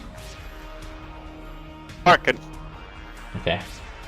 I didn't hear that at all when you said who you were hasting. Yeah, I have a stupid new headset. I don't like it very much. I think you need to adjust your input sensitivity on Discord, because half the time, like, you just keep cutting Try out. that. Maybe I'll take a look at it with you afterwards. Can I attack him with a cantrip, or is it? Sure. Is it only disadvantage against? No, if you're within 5 feet of a hostile creature, your ranged attacks will have disadvantage because they're up in your face, distracting you. So you will be at disadvantage with an attack roll. Splash a ranged attack? Acid splash. I think it's a saving throw. Let me double check. Yeah, it's a saving throw. It's the same. It said you can hit 2 targets with it that are side by side. I'd rather just aim it here. This one. Yeah, you just hit him and that's it. You don't you can choose to hit another target if you want. Okay. Alright. The assassin's gonna try and dodge it. He's pretty quick. And he fails. He has evasion, so even despite him failing the save, he takes half damage. 4 acid damage as he gets splashed a little bit. You hear it sizzling on his flesh.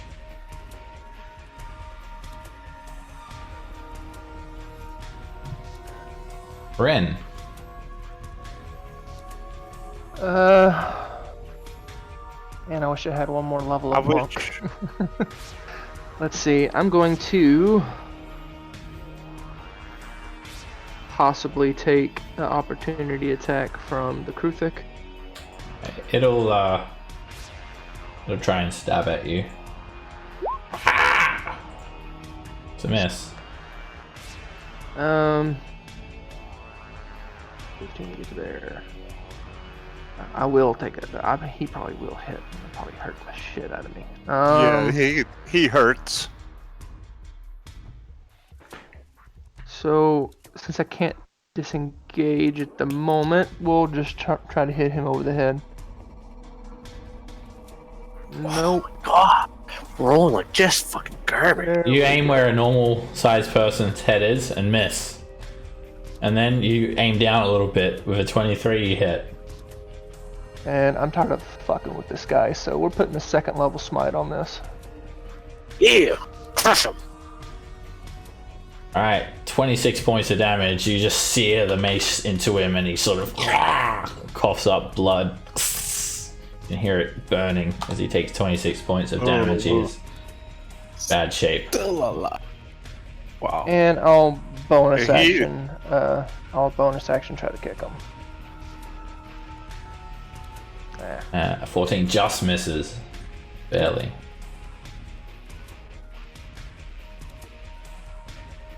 Alright, all I can. I need you to roll an at 20 here. Get up. That would be amazing. Kill him. All There's only one can. person that gets to roll 20s here. That's not me. At least I would have net 1. Alright, Tarkin. Kill him. Okay, so I'm hasted. Is that right? Yes. So what does that mean? I just double the actions? or- You'll get 4 attacks. You can only do certain things with the hasted action, which is like attack, dash, Yeah, dodge. does all You get that. extra No, speed, but not dodge. And you've got +2 AC. You get +2 AC, double your movement speed, advantage on dex saves, and an extra action that can be used for dash, disengage, hide, or use an object. or a weapon attack. Single weapon attack. Alright, so I'm gonna attack him because he looks like he may be down and uses poison. And really, do we even need a reason at this point to attack? 24 is a hit. Boom. Alright, you rush him and just drive the longsword straight through him, all the way up into the crossguard. The blade is like poking a foot out of his back. You draw it out, blood sprays on the ground, and he collapses, dead. So unnecessary. And Alright. Crackhead just yells out, "No, my brother! You killed him!" I mean, You're next.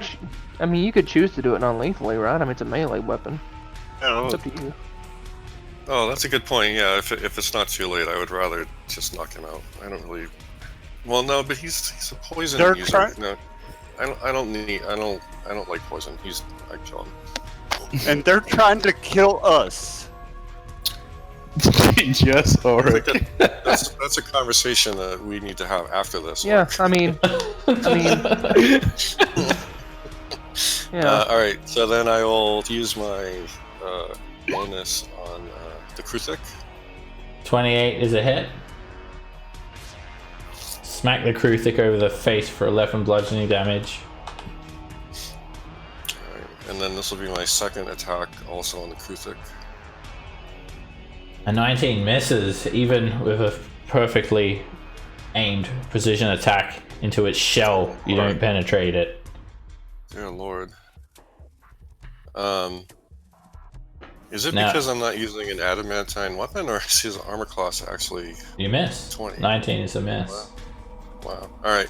And then, also, so now you've got your hasted action. You can make another attack if you like. yeah.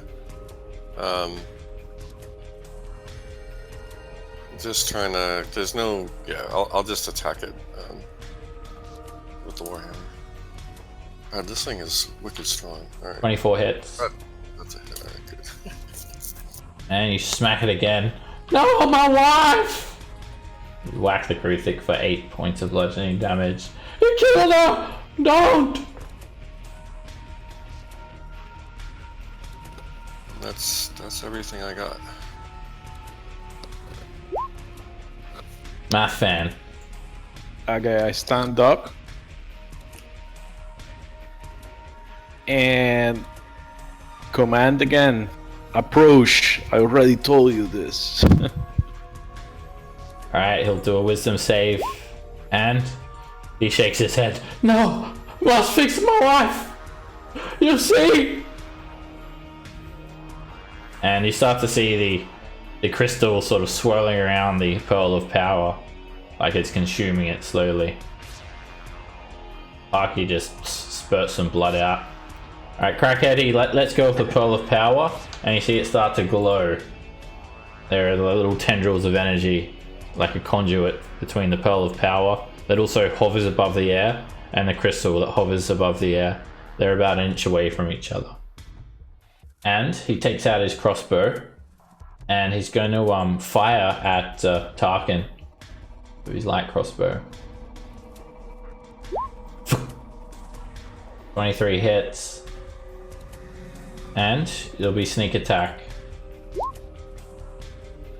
Alright, Tarkin, you're hit for 19 points of damage. With being alert and all, with the alert, does that affect that, or is that? No. So 19, you said? Yep, 19 points of damage. He snaps in another bolt and he fires at you again, Tarkin. And then he quickly loads another bolt very, very quickly. Takes a third shot at you. And 23 hits you for another 8 piercing damage. Leave her alone! He ends his turn there, guarding the Pearl of Power. Kruthic, still coughing and spluttering. It goes, it sort of screeches. And it's going to try and stab at Tarkin. 16 misses. It turns around with one of its back legs. It thrusts it at Auric. And that misses as well. Whizzes by your face. Ends its turn there. Warwick. I target this guy. I'm gonna light him up with fireball. Okay. You may destroy your pearl of power in doing so.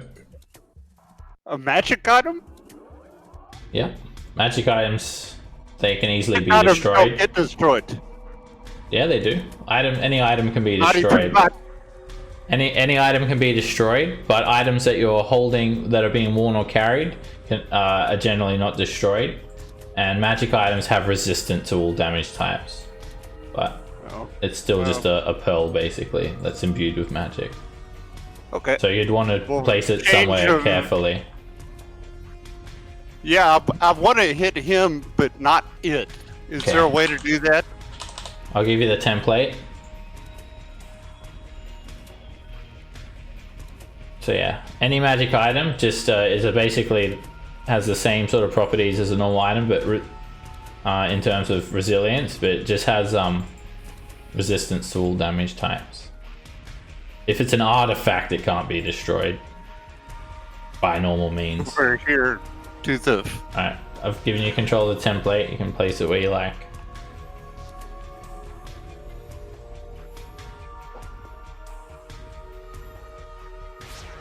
With that hits him. Yeah, that will just miss the pearl. Oh.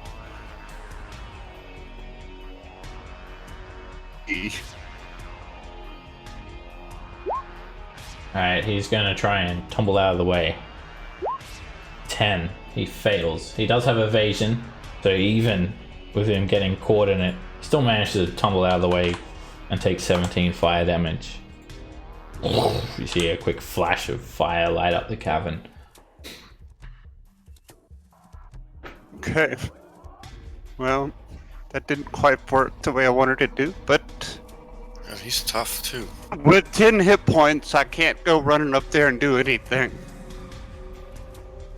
Bryn. Move 15. Use 5 lay on hands for my brother. It's my action.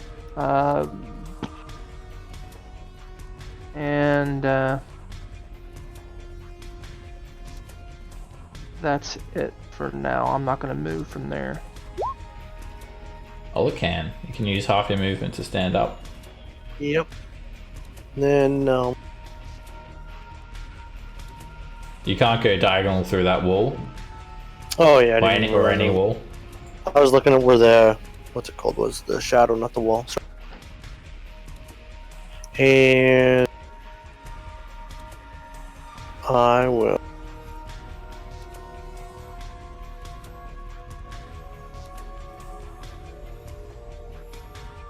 Yep, I'll just attack that thing.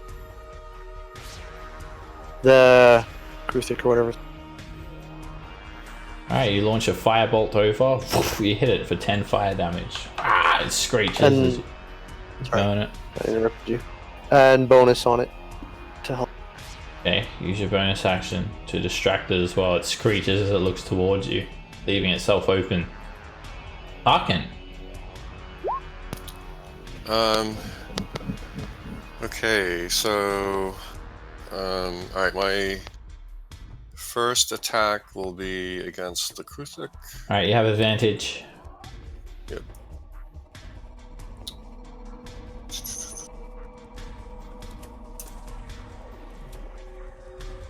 "20 hits. You stab into its underbelly, finding a gap for its armor. You hear a squelch. 11 points of slashing damage. Alright, and then for my bonus, I'm gonna do a second wind. So, good one, so that'll be 16, right? Yep. You shrug off some of the injuries that you've endured. Just hold on. But you'd still have 2 more attacks.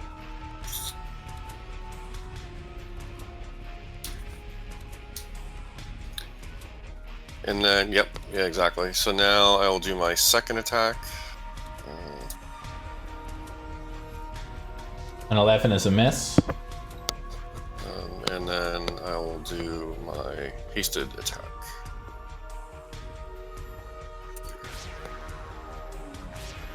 You lunge at it with a longsword. 27 is a hit.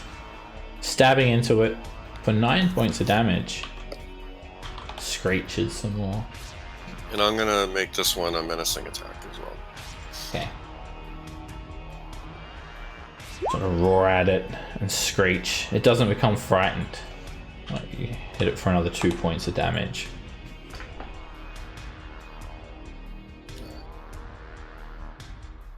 Math fan. So, I think I'm about to die. I think a lot of us are. Again, I'm gonna command him to approach. Okay.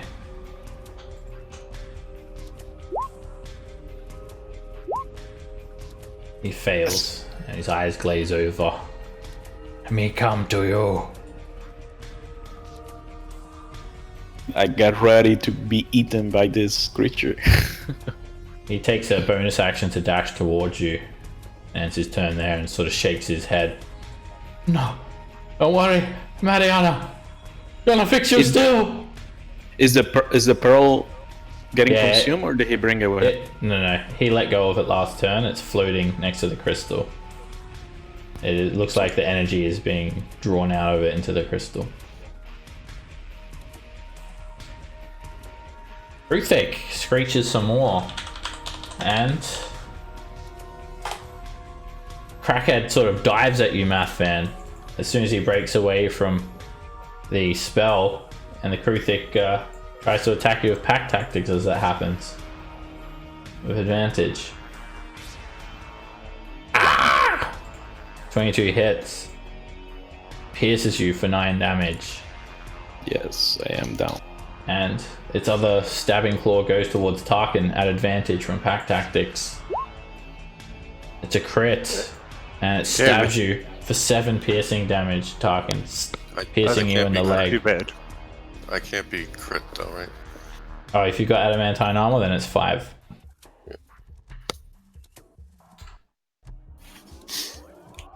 It ends its turn there. Auric. Okay, I disengage.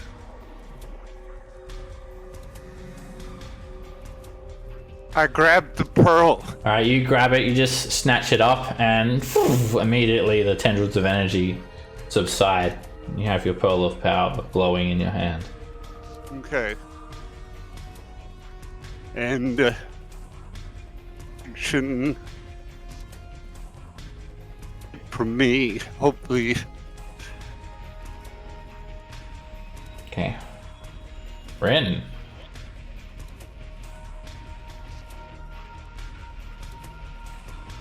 Come over here, slide in, put my hand on Slay of that. hands again.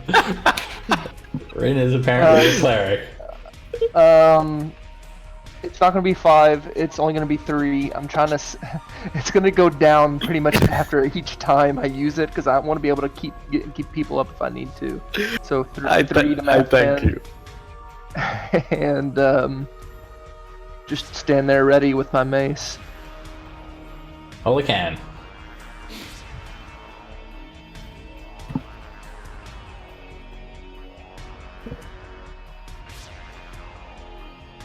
I'll attack him.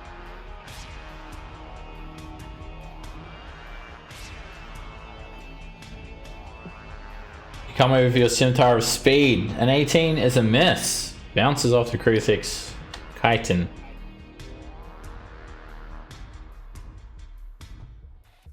You whip the scimitar around again, slashing the Kruthic deep for 16 points of damage.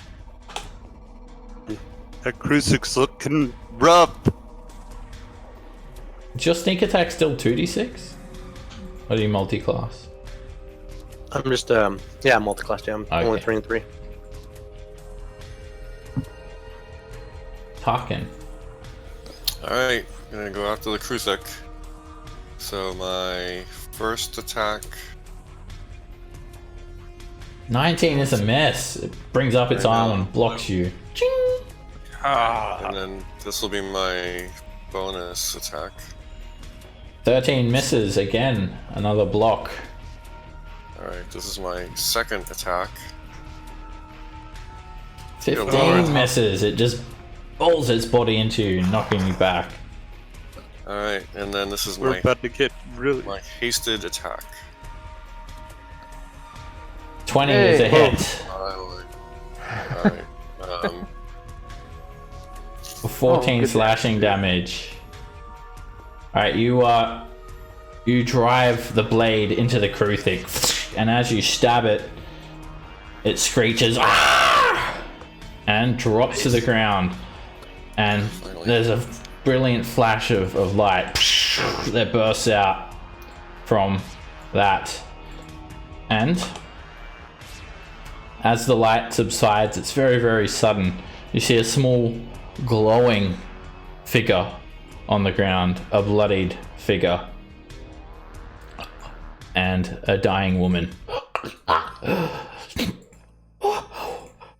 What's happening to me? And yeah, you've still got the longsword just stuck straight through her chest. You look down and you notice she looks heavily pregnant as well. And you draw the blade out, and she's dead. And Crackhead just screams. He falls to his knees. No! My wife! Mariana! What have you done? What have you done? What have you done? And that's where we'll end today's session. Oh my god, guys. Really? So Yeah, we probably only needed to cast Dispel Magic on her. yeah, but I mean, Auric just kind of went forward and was like, no, fuck all this, and just decided to go for it. You guys get we need to 1,500 learn- experience points each for that encounter. I need to learn didn't how to attack talk. first. Yeah, buddy, yeah, you did. I prepared a spell. You cast I the was going spell. to try to You keep him cast away. it. You tried. Oh, Well, I mean, look, that was something that did. It's something that did damage. look, I'm still going to kill him. They whatever happened. Like they saw you throw your hand forward about to cast a spell. So they tried to prevent you so they could complete this ritual. And if you want to, we can, act. We'll see what Yeah, but I happens mean, next session. Yeah, could have all been prevented. Alright, well that was great. I feel bad. Yeah, I don't I feel great. really I feel know. bad, but I feel bad. I think I'm using the 300 GP per. It's good that you feel bad. diamond. Yeah. If you didn't feel bad, I'd say that would be pretty evil. If you feel bad, Yeah, then I mean, I'm a freaking paladin. I don't like this kind of stuff. I'm gonna use the diamond to rest her session, I think. Okay. Oh, if you want to, go We ahead. can always buy. We can always buy more diamonds. We can. Just remind me so I don't forget. Yeah. Okay. Yeah. We will. we're going to pick it up right there next session. All right. Alright, cool. I gotta run, guys. Good stuff. I'll See y'all next week. Next week. Thank you very Alright, much, guys. guys, and I'll see you next week. Take care. Yeah. I mean, Right. do y'all want to spare him? I don't know.